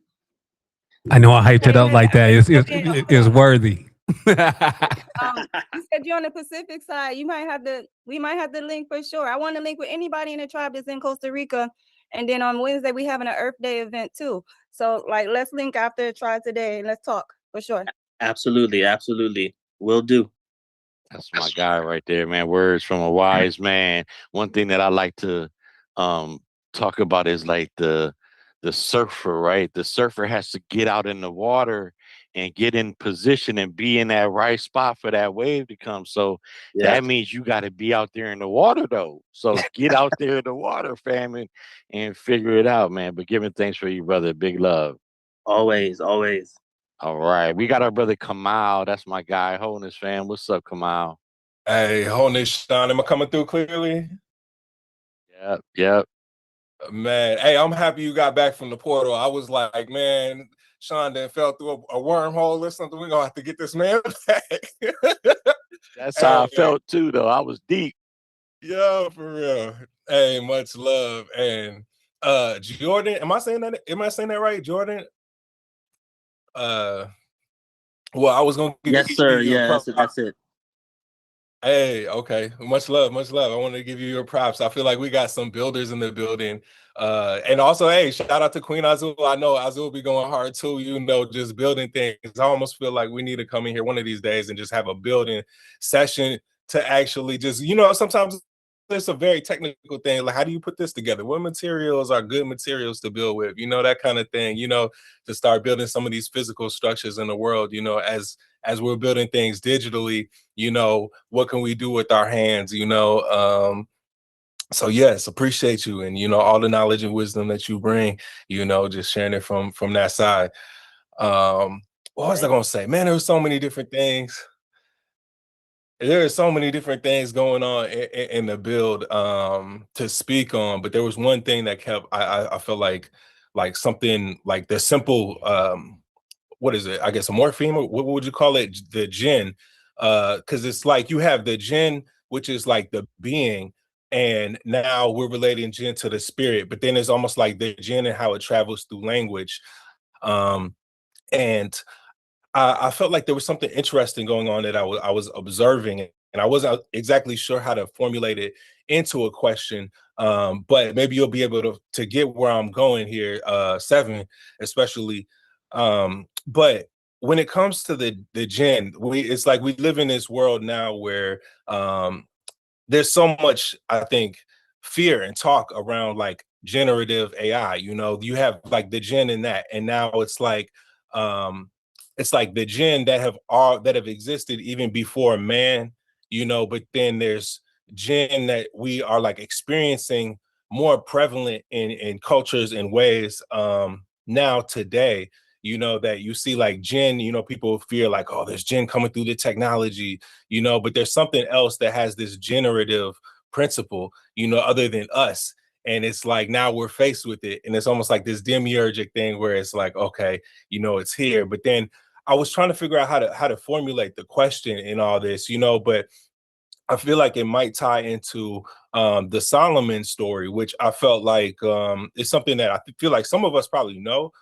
Maybe you could even, you know, recap a little bit, but now there's this new element of like there is more than just the King Solomon, you know, that the Solomon relates to you. I think you said there were like 8 others or something, or there were 8 of them. And then, Yeah, you know, 12. there's like a whole nother piece of this story. So like, I don't know if the question is like, how do you master the jinn? You know, like as we're working and building with some of these things, like, you know, it's like we're working with generative tools, you know, and these tools resemble what you would kind of describe jinn as like, you know, you have an ability, you have a skill, you know, they just dropped Claude Mythos, you know, and they couldn't even, or they didn't really drop it, you know, like it was too powerful to let go on the world. You know, but for somebody to be able to use that in the way of like King Solomon, you know, trapping a jinn, trying to use it for a certain purpose, you know, it's like, how does this play into, I guess, how we should perceive and think about some of these things that we're seeing come up on a daily basis now? I don't know if that's a huge question. Yeah, I mean, whatever. actually, I can simplify this a bit because we can always use linguistics. Can you hear me? Yeah. Oh, okay, yeah. Okay, so even if we look at this word, because you're right, this word is it's so occurrent. It's so occurring. Like, I'm even, you know, for lack of better terms, I mean, Jeanette has jinn on the front of it, right? So what the word really is saying is to create, right? The word jinn, if we on the etymological level, means the creation, the process of creating. And so notice how there's always an issue in the Bible about creation, right? Like if in the whole thing, as far as the schema of the code, the whole beef is about this creation. So it makes sense that as we continue on down the narrative, there's this requirements that start to be put in play for the creations. And then things go external and they go internal from there, as far as the doctrine.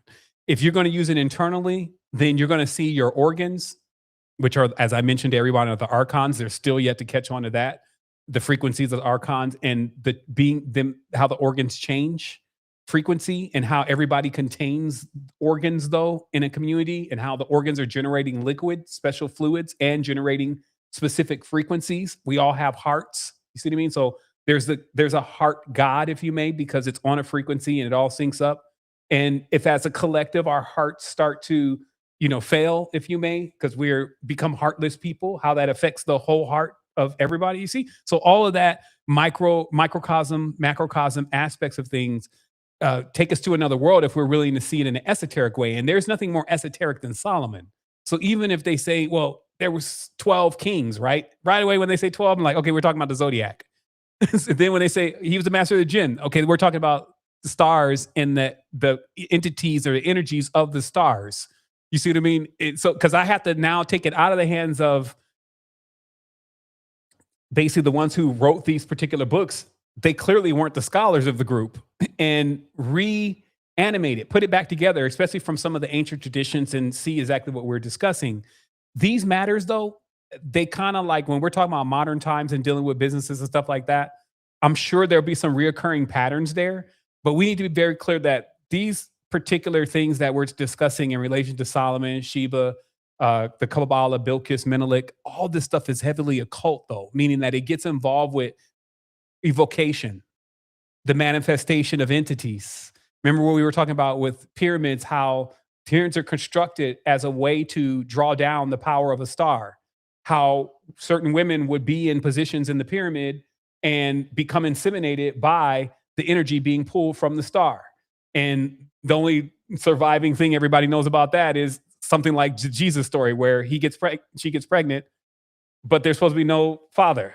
You know what I mean? So the story is there, but people don't really analyze where does this kind of thing come from? And then you go deep back in Sudan, as we've done, and you find out, oh my goodness, they are literally explaining and showing through their words and dealing with entities that the mothers were even the gatekeepers, if you may. And I think that this is where the animosity between men and women initially, especially these primordial men and women, started, was that if you control all the generation, you also control what comes in and out. And so I'm absolutely positive that there's also a degradation of the feminine too, right? Like just like there's a degradation of the masculine, there's a degradation of the feminine. And if you can imagine putting some of these women, especially today, in control of what lives and what dies, my guy, behold one part of history where when groups of people, whether women or men, control and have so much power and then start to use that in a human setup. That's all I'm saying. It's like, somebody's like, no, that didn't happen. Yo, if you're on a human setup and there are people, it's going to happen where somebody falls in love and somebody's not in love, or somebody's in love and somebody kills somebody or takes somebody that someone loves. Only that event alone can kick off a chain reaction for a next 1,000 years of cats fighting, forgetting completely about whatever glory they came from, and just grinding in that continuous nail of now you kill somebody. See the whole thing with the death cult is it eats itself, because the moment that one person that's loved is killed, it starts on a chain of death events, and it takes somebody to be able to forgive and to be able to stop the chain of death. It takes someone that's literally has compassion. You see what I mean? And so that's also inside of yourself, because, starting to think about this throughout the last 1,000 years, it gets you into crazy stories. But if you look at it inside of yourself and say, wait a minute, all I need to do to stop the death cycle inside of myself, you see what I mean? And then that's how you would solve these internally is the great mysteries, right? So that means externally is the lesser mysteries. They don't want to start you off on the great mysteries. That's obvious, because if it was, we would have got that in elementary school. When I say they, I'm in this respect talking about all there is, because whatever all there is once is what happens. So if it was supposed to be like that, we would have been born in a world like that, and the greater mysteries would have already been there. We want to create worlds like that. We want to create dreams like that. But hey, what are we doing right now? I was born in a world where I had to learn about everything just from making mistakes and all this kind of stuff. So that's how it's supposed to be. I have to be comfortable with that. I can't keep pawning that off on, and then the Matrix, and then they created it, and then they got us trapped here, and then no. That's not what I taught everybody. I told everybody, you're going to have to ultimately take responsibility for the God and the devil. Like, if you want to amass all the power, you're going to have to eat all these gods and all these circumstances and all these things, and actually say that it's all coming from you.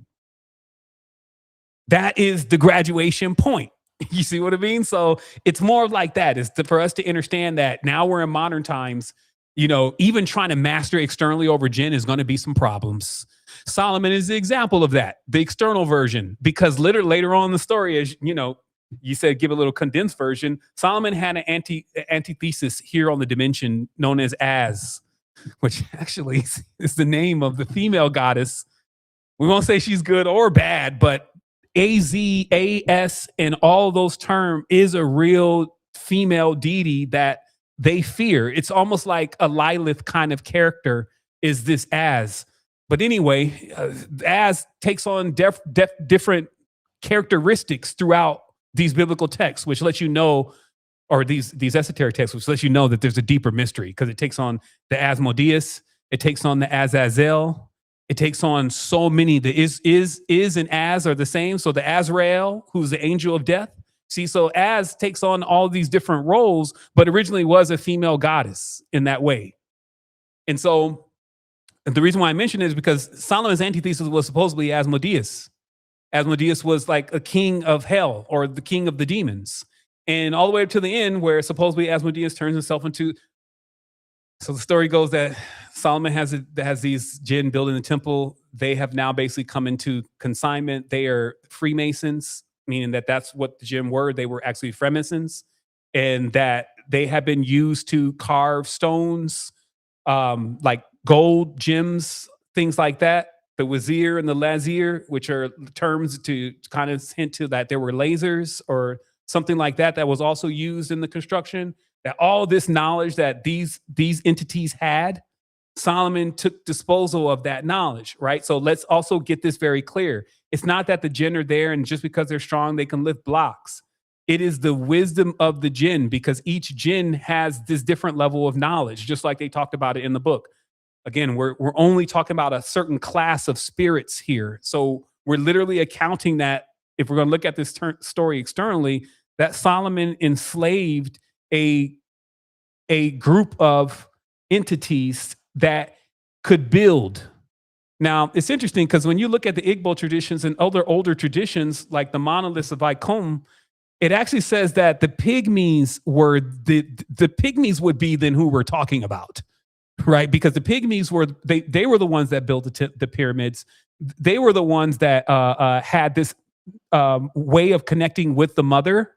They were the ones, because they were also the dwarves, that were invisible. Like, you, as a human, you could not see them unless you wanted to see them, or they wanted you to see them. And also, Terrence McKenna ran into a few of them, calling them elves or machine elves, right? And so it's trying to flush out the story, the external one, because when we say as above, so below, this means this literally happens internally and it happens externally. So both stories happen. So if you want to talk to somebody that's esoteric, they're going to explain everything to you about this from your internal point of view and what you need to do. If you're going to talk to somebody exoteric, they're going to tell you about basically the kings of the world and all the external stuff that happened with these entities and these kings and the women, right? Because the women, it's like a whole different species when you start really digging into the difference between the male and the female in ancient times as far as how it's really depicted.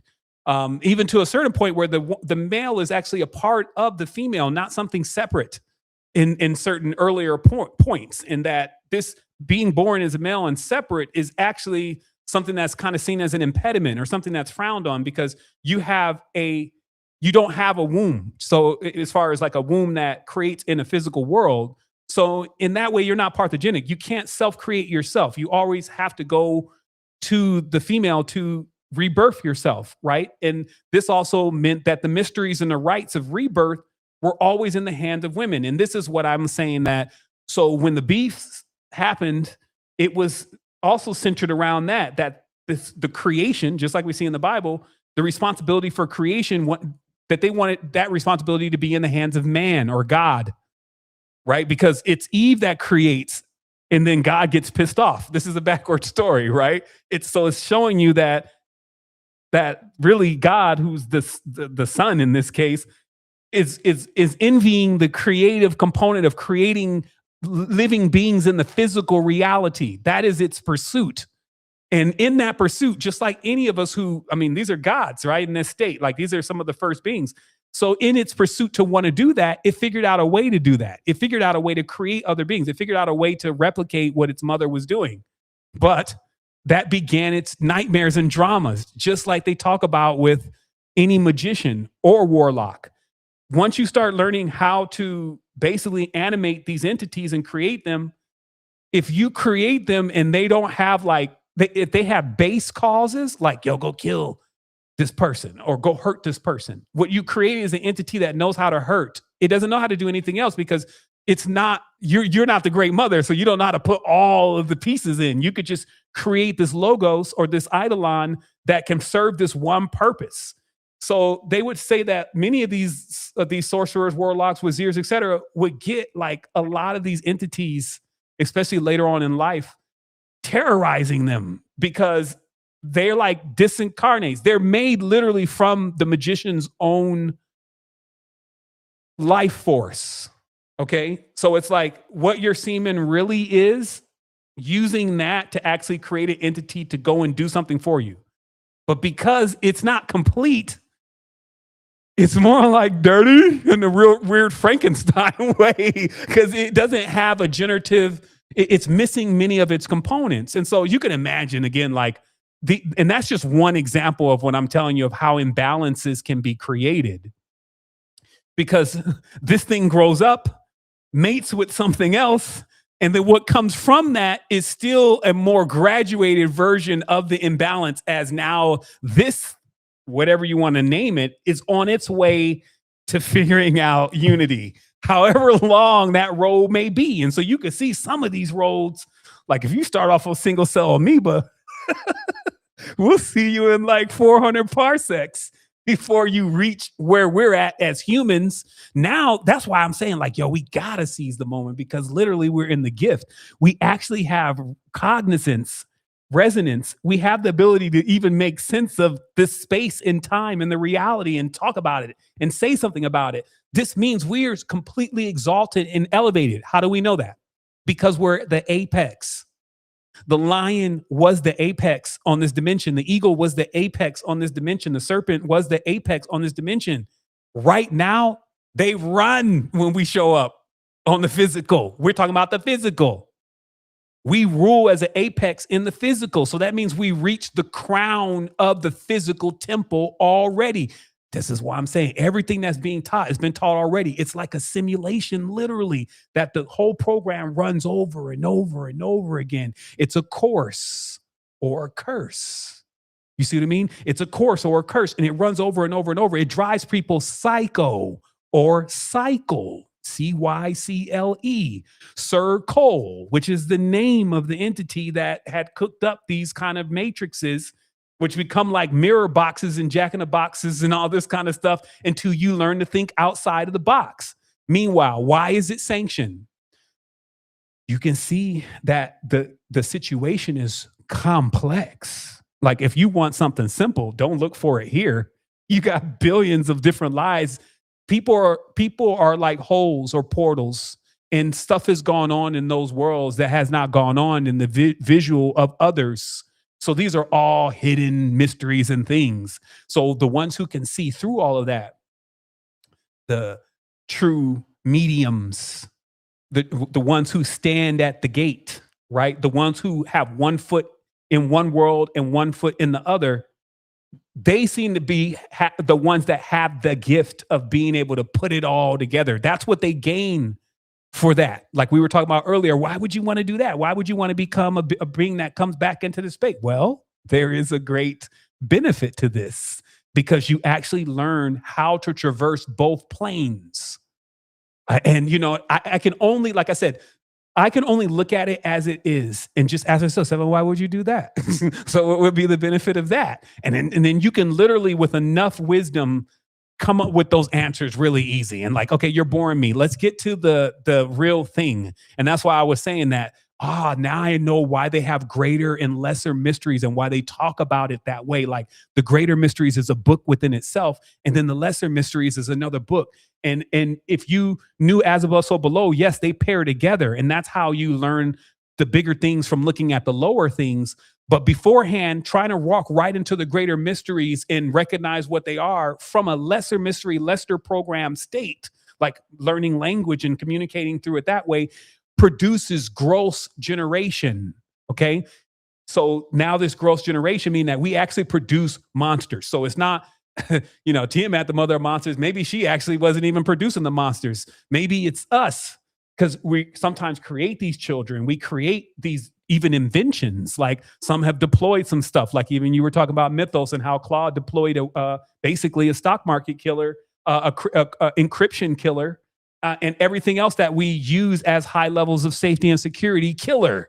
So even if it doesn't deploy today, a company that ends up linking their whole code, which they actually did before even the launch of Mythos, I don't know if Mythos was in that code, I doubt it, but a company that leaks their whole master prompt is only one step away from getting hacked to have something like that in the hands of somebody else. What does it all mean? Disruption. It means that foundations that are not strong will be crumbled. Stations, this is what they call it in Sufism. Stations that are not settled will be crumbled. When a Sufi is spinning, a Sufi reaches stations, meaning they're going up into worlds that are already there, but you need spiral force. You need focus, if you may. You need Zen and resonance to be able to get into those spaces. How? Because that's how that's the state that everything is in that is there. And this is the only space. That's what we always say. And this is the only space, meaning that this what we're living in right now, this whole thing and how it is, it's one space. And then the only other one is that. So it's either the totality and being with everything and understanding how to experience all of that. or it's the process of learning that as a individual being that is in self-realization. That's why I call it the God simulation. It's the part that they say where the mitosis splits itself. And that's how life is created. First, it's kind of sitting. It doesn't do anything. It doesn't know anything. It doesn't think to itself.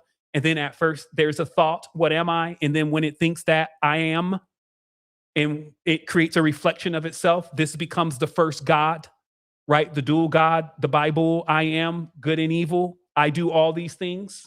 So all of those esoteric texts actually become relevant on an esoteric level. But when you bring that into a world and you generate that into a world, it becomes a murder. It becomes hostility. It becomes everything that, we really, I won't say that we don't want, because if we didn't want it, it wouldn't be here. But it becomes all of that. And it becomes all for us to learn from, right? So I think today you assisted many in learning a little bit more about the deeper mysteries of Solomon, Suleiman, Shalomo, Salam, which is a code of the dangers of trying to bring peace and not wholeness, which I already demarked that this term peace is off within itself. How are we going to get to something that is, if we're only getting a piece of it? How can we get the whole thing if we're only getting a piece of it? So this is the puns that I tell you, they're in all the words. Like you can just take things like ob, and keep adding letters onto it, and you'll know the position of those letters. Like sob is a sob, a cry. Serpents will cry. Rob, R, all the R's, they will be thieves and murderers. Job, job, all them, they will work, because that's the realm of ob. You see, and that's the realm of Oberon, which is one of their only magicians that they still have left, Oberon, Zell. So all we're saying here is that this is something that was tiered in like a Hogwarts for real. There was like levels that you would really get to, and those mysteries and those secrets were revealed to you at a certain time. I believe that never stopped, that we're in the invisible college now, but each person is still, they're either in Slytherin. Yo, Slytherin is deep right now. I ain't gonna lie. Like they're making that the most popular route. But again, all I'm just getting at here is that, when we lose, like I said in the beginning of the message, the esoteric spiritual view of things, then we have lost it all. I don't care how technological this gets, still understand that this is in the cradle or in the bosom of something that is very mystical, spooky grim, as they love to say in the songs, right? Yo, he's spooky grim. It means you enter into a space where it's like, yo, we're not playing here. It's kind of like when you really take even one of these substances for the first time, and you didn't, especially the first time, because nothing can prepare you for you about to get a real reality check for real, right? So it's like that, but it's like all the time. And I believe that that's something that we have to grow into. We have to be able to have these play worlds. It's like, yo, take a break. You've been in the serious spooky grim for too long. Yo, give him 10 years in New York. You know what I mean? It won't be too far off. He won't lose his fryness, but he'll still live in immortality. Now, I don't want to joke with it, but I guess what I'm saying is you got to be fluid in this. And you got to know it's bigger most of the time than you can imagine. So don't try to limit it. That's what I got. Man, that was like a whole little mini bill. There's a little mini, yo. We take that, make that a podcast by itself, I'm like, you gonna have to clip that one. Much love, I'm No excited doubt, for Kamal. Wednesday. Much love to you and Nati Wholeness. Hey, yes, wholeness. All right, family. Big love, Kamal. Listen, we got two more hands up. We got our brother Eric, and then I'm gonna have our sister Coco take us out, family. So jump in, Eric. Big love, fam. Again, big thanks for you showing up for me yesterday. I love you, bro. Wholeness. Wholeness for sure, brother. It was great seeing you, meeting your fam, and spending a little bit of time with you guys. I know my wife and I were delighted. But yeah, I mean, just to jump in, great to see Queen Azul forward, giving thanks, and to everyone that has been sharing. I also give thanks for you, because you always, just remind me that we're only here for once every 2 weeks now. So for me, at least, it's very crucial for me to come forward, because it doesn't just help me crystallize who I want to become, changing the patterns. Because I wasn't one to speak much, in my younger years, probably like throughout my whole 20s. I was very introvert kind of guy, reserved. So this is very like uncomfortable for me, especially as you get older. You kind of just make that shell for yourself. But just being in the fire tribe, applying the knowledge, applying the practices, I really do feel like I'm very malleable now, like to where I want to. I work with steel, so when you heat up the rod or whatever, you're trying to bend it or form it, it's under extreme heat, right? So that's being in the fire tribe. Uh, I've been in the great shape of my life. My relationships keep transforming as I transform myself, and it's just great. So I want to that's what I was trying to get to with that, is that coming forward here is always a part of that regimen that I have set for myself, because I want to continue. I want to continue with this growth. I never want to stop now, because then we lose momentum. It's like, and when you heat up water and you want it to get to a certain temperature, you leave the fire on that. You don't just turn it back off, because then you got to go through the whole process again. So giving thanks, Brother Seven, for being a big inspiration, catalyst to my growth. As I always like to, just give you your flowers, and that's the least I could do, brother. I try to support you and the mission as much as I can. Just by contributing with all the memberships. I utilize them as much as I can to just keep the energy flowing, because I wrote right here, he talked about it. Putting my time and money where my mouth is, right? So that's really the difference between people that they're successful or not, is just where their time and their money, which is your current, right? Well, where is it going? And if you do that simple check, you're gonna catch a lot of leaks. And so that's what I've been doing.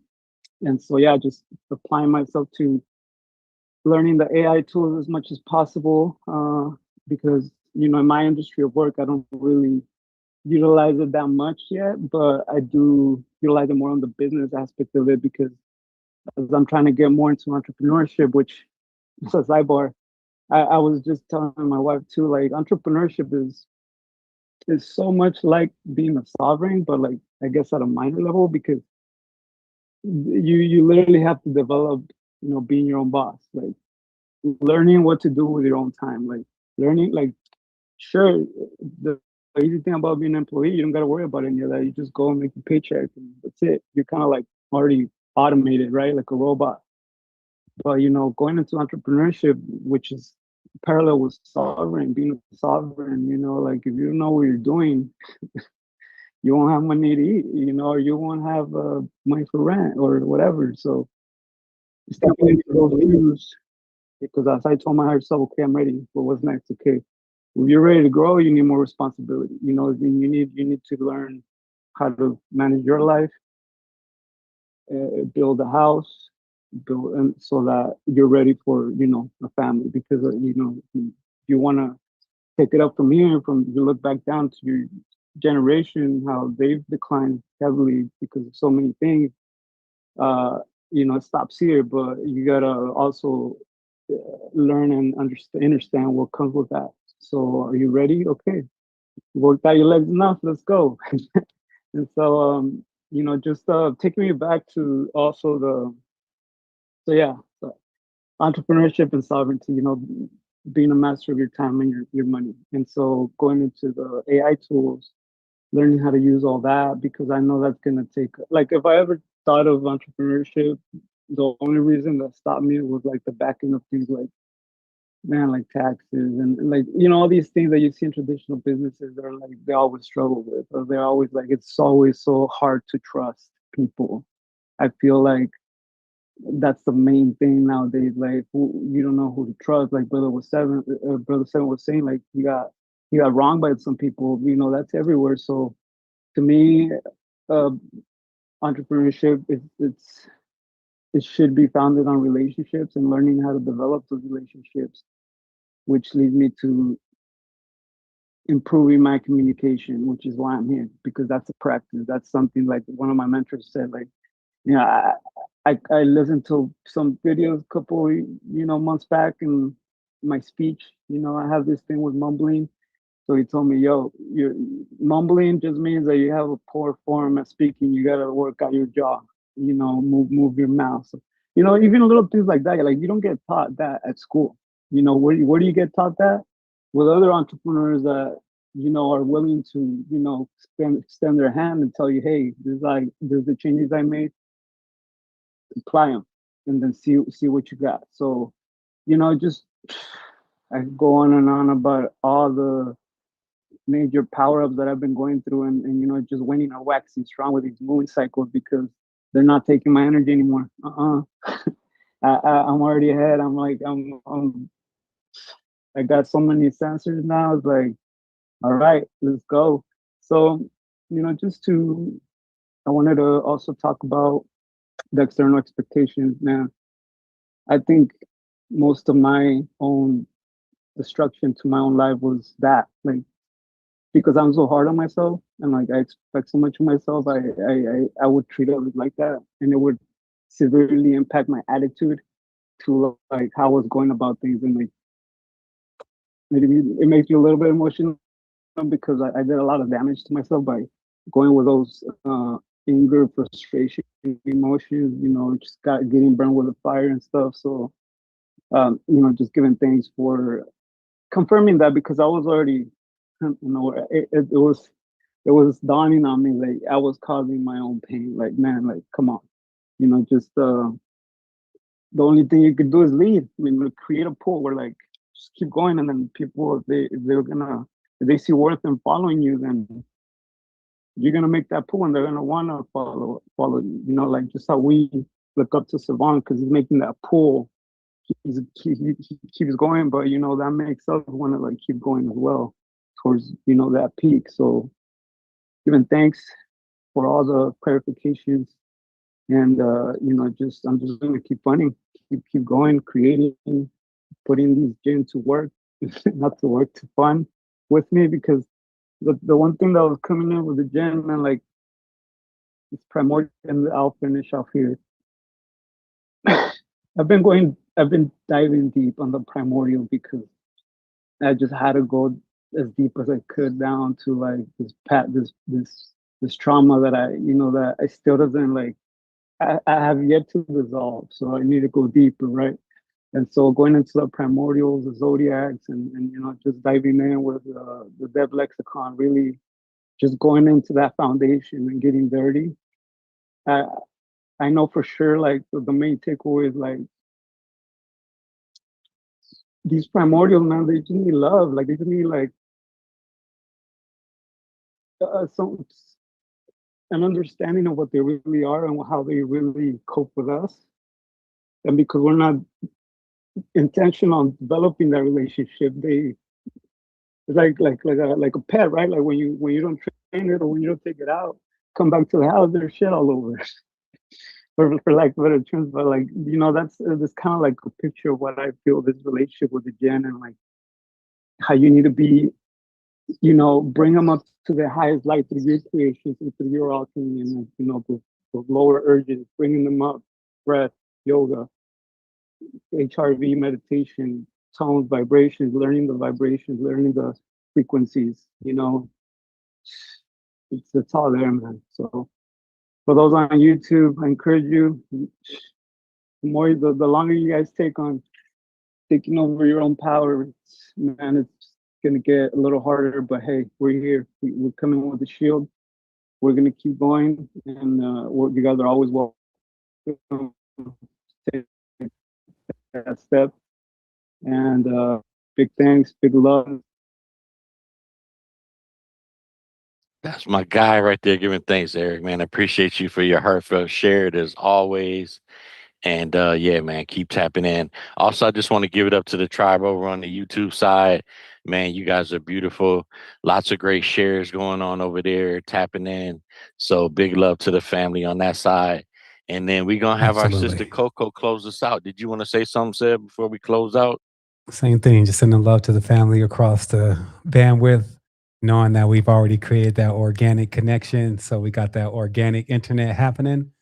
And wow, as we go through these times, family, just make sure you always remember that all the power is within you. And at any point, you are the great change that the world is waiting to see. Like, there's really no limits to this. But we're going to need beings that really understand how to stay grounded, but also really how to reach those heights.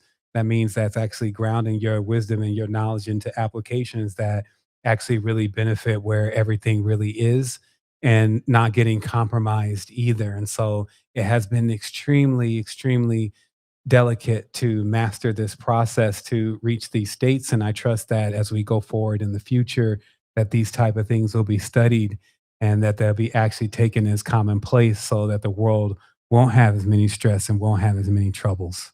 Sending love. I want to say something to my brother Eric, because you always get me emotional over here, and I know a lot of the stuff that you've been dealing with and healing through and everything like that. And I just wanted to tap in and say to you, from the last time that I know that you have went through some things and you were dealing with some of the portals and things like that and doing some of the healing, and right now it seems like you're in like that liminal space. And I don't know if you got to that chapter about the liminal space portal. When we're in that liminal space, it's the space in between. So it's the space in between you going through that shadow work, doing that healing, and then becoming the next version of yourself. And that space in between is sometimes a rough patch, because it's like, what the past was, but you don't know what the future is, but you know what you want it to be. So right now is just a time to ground and meditate in that space of being, operating as you, as the you that you desire to be, but becoming that, like actually operating as that. So look into that liminal space chapter tonight when you get a chance, because I think that will really help you to align. Because like I'm always feeling your emotions, I'm brother. not sure if she cut out at the last second. Yeah, that she actually came through clear, and thank you. Giving thanks. I do always have your book on deck because man, your book has helped me so much, and just through this whole process, like you said, and I always just go back to the nuggets. But giving thanks, please, and great seeing you again. Well, All right, we're gonna let our sister Coco take us out, family. Again, giving thanks to the tribe, and big love to the family. We'll see you guys on Wednesday. All right, wholeness. What's up, Coco? And Wholeness and Balanced Vibrations Tribe. I just wanted to start it off with immense gratitude. Like I said before, I just remember just visualizing this for myself, really being here with the tribe and being, a part of more of the Zoom call versus the YouTube side, and actually being able to have a depth lexicon has really been extremely beneficial. I've participated in a lot of different builds, and also, like I said before, I took University 1 and 2. Now I'm just kind of like getting catapulted into just like so much more information and knowledge and wisdom of self. And I always find myself kind of going backwards and understanding a lot of the ways that I actually was already connected. I mean, and of course, we've always been connected to the mother, but in the ways that I didn't even realize, I actually stayed connected and just held that balance within myself. And I've always considered myself a master manifester. And even now, it amazes me at how much I actually do manifest just with the consistency and with the focus of what I see in my mind's eye and what it is that I want to accomplish. And right now, I'm just in that process of actually being more sovereign. And right now, I am an entrepreneur, and my husband and I definitely have a lot of ways that we do make money, but also I've been trying to kind of move everything around, especially with using like WealthyBot, because I was in like a interesting spot with WealthyBot because I was already using it when it was WealthyBot.io, and then it went over to AI. So I still had a few things open as far as like buying crypto and things like that. And so I just kind of let that sit in the wallet, and I'm just waiting for the market to just kind of turn up to where I was originally at. And then I would just invest where I would kind of already was at the beginning. So I think I remember talking with Brother Sean about that. So that's kind of where I'm at as far as the getting what the about is concerned. But I definitely saw a profit almost immediately when I invested in wealthybot.io. So I definitely intend on doing the same kind of thing with wealthybot.ai. But now that I know that there is more of a school, because I just, I love to learn. I consider myself a forever student. So I can't wait to just see a little bit more about trading and just what that details. But as far as just the occult information and just like utilizing a depth lexicon, it is extremely beneficial. And I am just, like I said, immense gratitude at how much I'm not only able to have at my disposal as far as information is concerned, because I've tried to figure this out like well before even coming across Brother Saban and just the Secret Energy Institute. So before that, I was just going down all these rabbit holes and places where it's kind of like dead ends, or they weren't really given the knowledge, or it was very confusing. So to be able to go back through all of this, and now from a point of understanding, especially when it comes to like things that I thought that I already knew, as far as like the Anunnaki, and now knowing that they were jinn, and just coming with that understanding, and it all makes so much sense because they were already depicted as like almost serpentine in nature, which would also correlate to the seraphim, which is the spirit. So that makes so much more sense. It's just all just kind of like compounding in a way where I'm just like, oh my gosh, like I really am I'm getting it, and I'm really understanding what's being said now, and also what's at play. And I'm able to really step out of that cyclical nature that, kind of the matrix really is in. And also getting into now being sovereign, and I'm buying seeds, I'm really trying to, well, I'm not trying, I'm doing, but I'm really like building my next life, and really just seeing how that really is that process of manifestation, seeing that path and walking it until you reach the destination, and really staying focused between all the yins and yangs of life like that. It just becomes so much more clear. And also it becomes a space for me where I just can't fathom doing anything else. Like, this is the most fun I've had in my life, just learning about self and really just going back over my life and realizing how there were so many ways that I was that basically led me to this point. And for that reason, I'd be thankful for even the worst things. Like, I remember really just diving back into the university, because of course it took me years, because it was just one of those things where I was like picking it up, putting it back down. I got to go back. I got to figure out who this is or who that is. And I just went over a lot more information just so that I can grasp the concepts that were being said, because like I said, the rabbit holes that I went down were really just more confusing than helpful. And now being able to tap back into this information and really just sit and now be at a point where I understand and I can follow what is being said versus having to take that note and take a step back. It's just I'm in awe. I'm just like, wow, like I really am able to do this. Like, I'm out here, I am the all. Like, I'm a part of the all. And it's always that great understanding that when you are connected to everything, you lack nothing. You really do. You really don't. You have everything you need within you. And one thing that I did want to ask, as far as just what I'm currently building, because I am in the process. Well, I actually did write a book, but I'm in the process of publishing it physically so that I can have that with me as well as online. But online, I do want to be like more of an ambassador for the Secret Energy Foundation, and I do want to be able to help other people and guide them into this type of information and what you have to offer. Because I'm all like, I've really cleansed my feed as far as what I watch entertainment wise and things like that. And so I run into a lot of people who are on this same path, but the information, like I said, is you can really see the disillusion and how a lot of people are confused about a lot of the concepts that you actually talk about in depth and are very well versed in. So I really wanted to know just how to bridge that gap, because I am learning what is being said, but I want to make sure that I am very that I have all the receipts that I need, so that way this is something that I can really talk about, as far as, a person that's really deep into the Anunnaki concept, a person that's really deep into like the father and the mother arc, and how those things are actually switched around, and really just being able to pinpoint exactly where this information got switched around, and really able to push more of what the truth actually is, and also work with the things that I've built, and also, help people understand where they can get this same information. So I haven't dived into the ambassador training. So I think that's probably where I should start.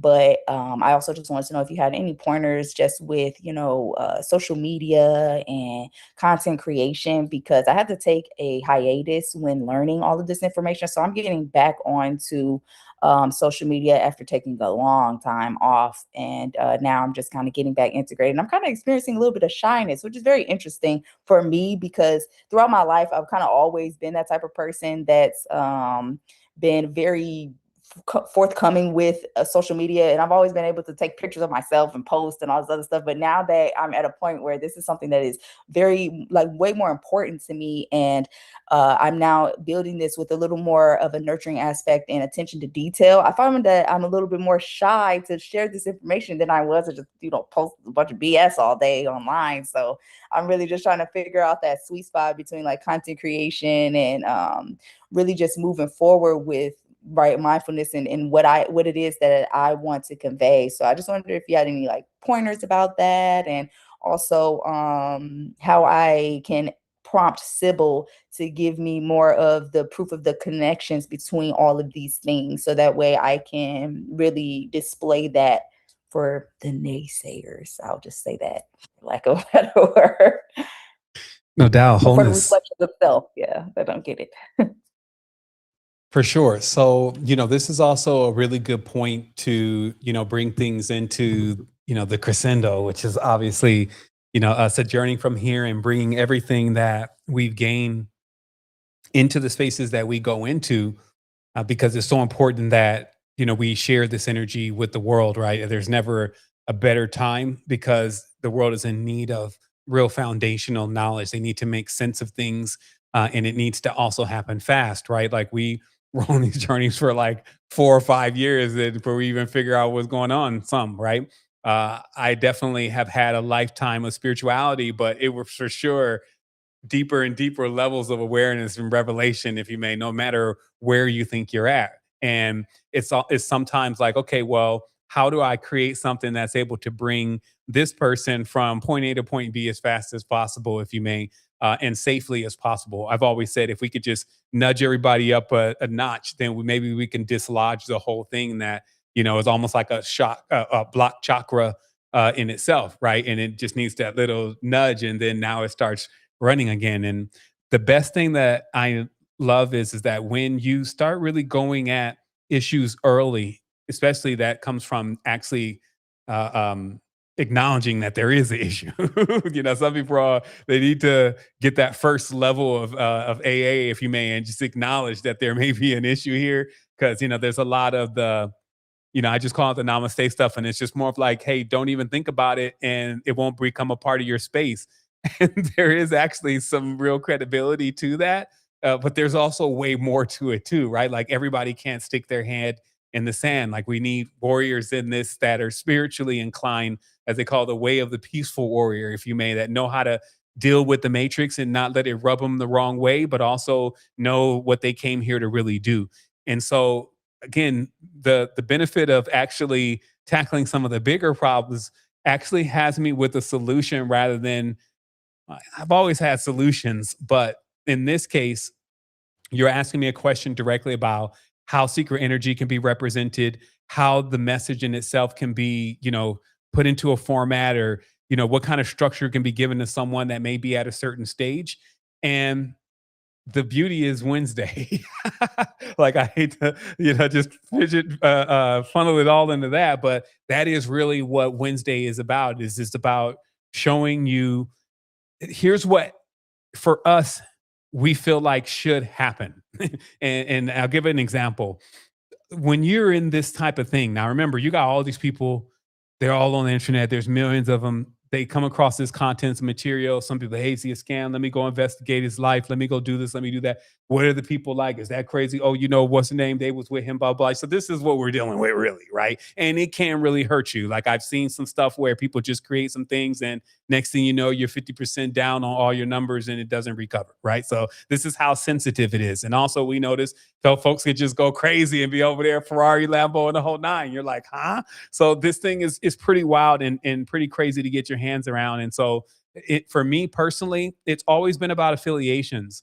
I don't have this thing where I'm always constantly trying to find more people to push what secret energy is doing, because I know that when somebody hears about secret energy from them, if they're not solid, then they think that secret energy is not solid, right? So there's the first conundrum. But there's also many beings in this tribe that they've been here for years and they're very solid.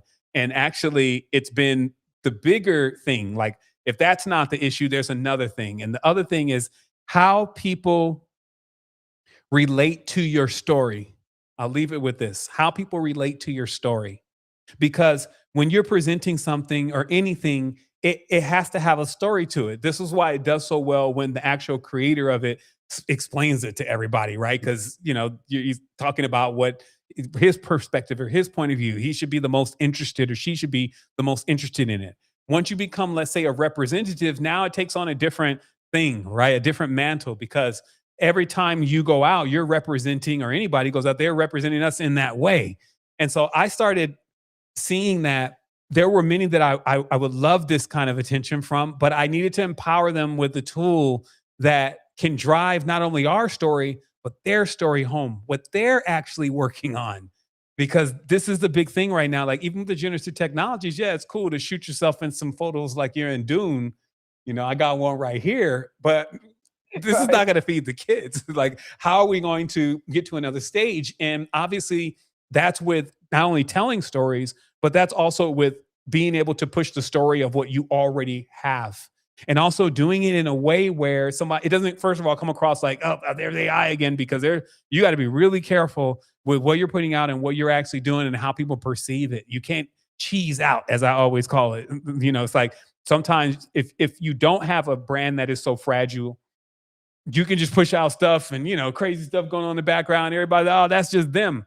But for us, like, man, we work on this aesthetic, right? Like, there's a day where, you know, you will eventually see the whole wonderland of all of the equipment and the tools and, you know, the things that it really takes to put this type of thing together. Some of the experimentation, the R&D, you know, the growth. We just need the growth to be able to do that. If we're not spending so much time trying to figure out how to stay above or ahead of the curve, if you may, in a reality that's constantly dropping out floors. Because literally, it could be like, oh, we're almost to everything is point. It's you know, it's got to happen in the next few months. Then the COVID hit. So it doesn't mean that we go away. Obviously, we're still here, but it does mean things get tougher. I swear, it's like we got to go that much more harder. And so in that way, I know that there's a time coming very soon. It's here already. We're just breathing it into this dimension where we will have the resources that allow us to actually branch out into what we really want to see. Now, I'm bringing up a point here. I'm not interested in doing things that is not going to reach that level. I'm not interested in doing the first parts of it and seeing it all crumble. I'm not interested in getting caught up in some weird type of ego trip. I'm not interested in any of that, because when I first came into this, I wasn't actually into it for any of that anyway. I had seen something and I want everybody else to see it. I learned something. I put it in the code of the matrix, and I just spent all this time to try to make sure people understand that it's very clear that the code or the program affects everything that you think you're doing. So if you don't know about the code, it becomes tough to let yourself out of the matrix for self-substantiation. And I really feel like the last 20 years has been like asking myself, yo, have you done everything to really reveal the code? But then simultaneously being in this amazing journey of unlocking more of it for myself. Like, yo, I totally am glad I didn't leave 5 years ago or whatever, because I would have never been able to really see this.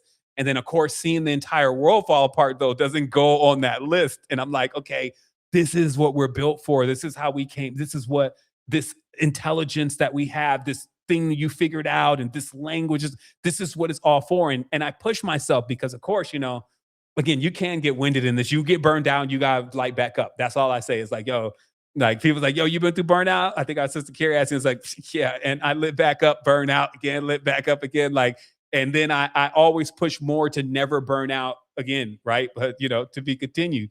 So I'll say it like this: on Wednesday, you'll see something that makes what I'm saying, if there's anything that's obscure, make more sense.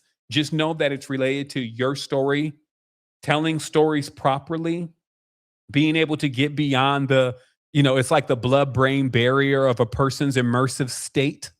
That literally means that from the first time they see something, we got to judge. That's how we determine what things are. It's like, oh, this is this, right? So that's going to happen. So making sure when that happens immediately, what's gone on is that the shields have been somewhat lowered. Like they're not as critical and trying to fight it right away. I don't believe him. I don't even like the way he looks or she looks. And, so people be going into something. It's like something that immediately is like, oh, I like that. That's pleasant. Let me listen further.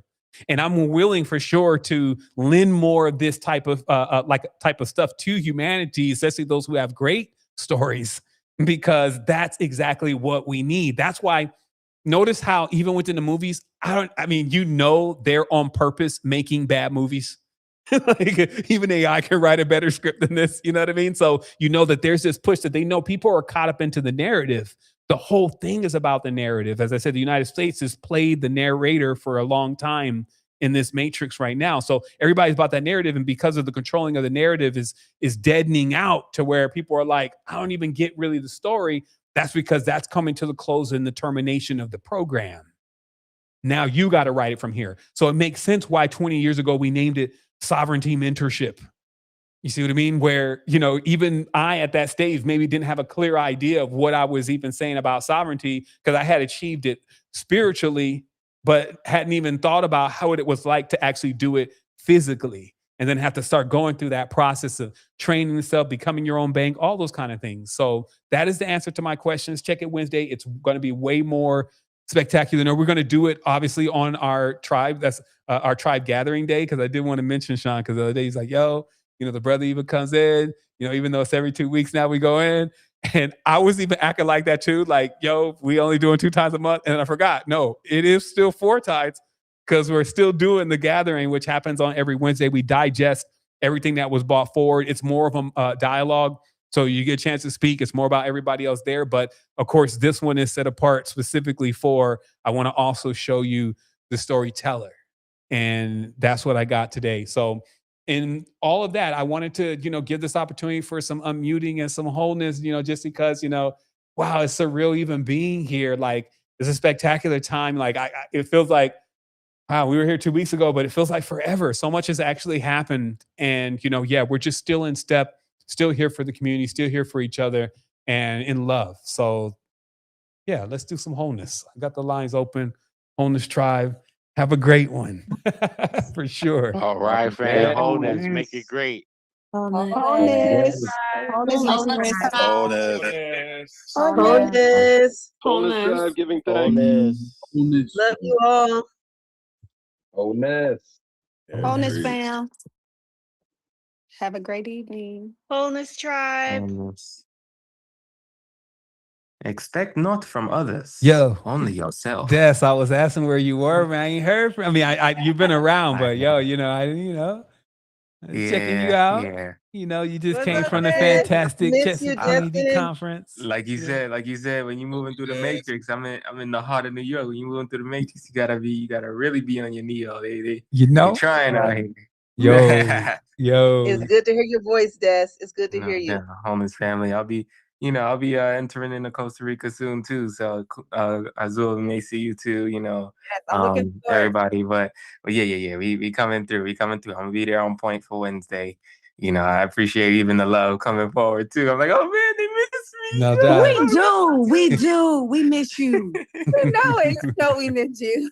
Nah, so much love, but definitely had to go on the ships when they send out that one ship, and to go travel somewhere. Yeah. The ship is coming back in. The scout ready to dock. Scouting ship is forward. Okay, that's fantastic. All right, family. Well, sending so much love. We'll see each other soon in a few days. Wholeness. All right, big love, fam.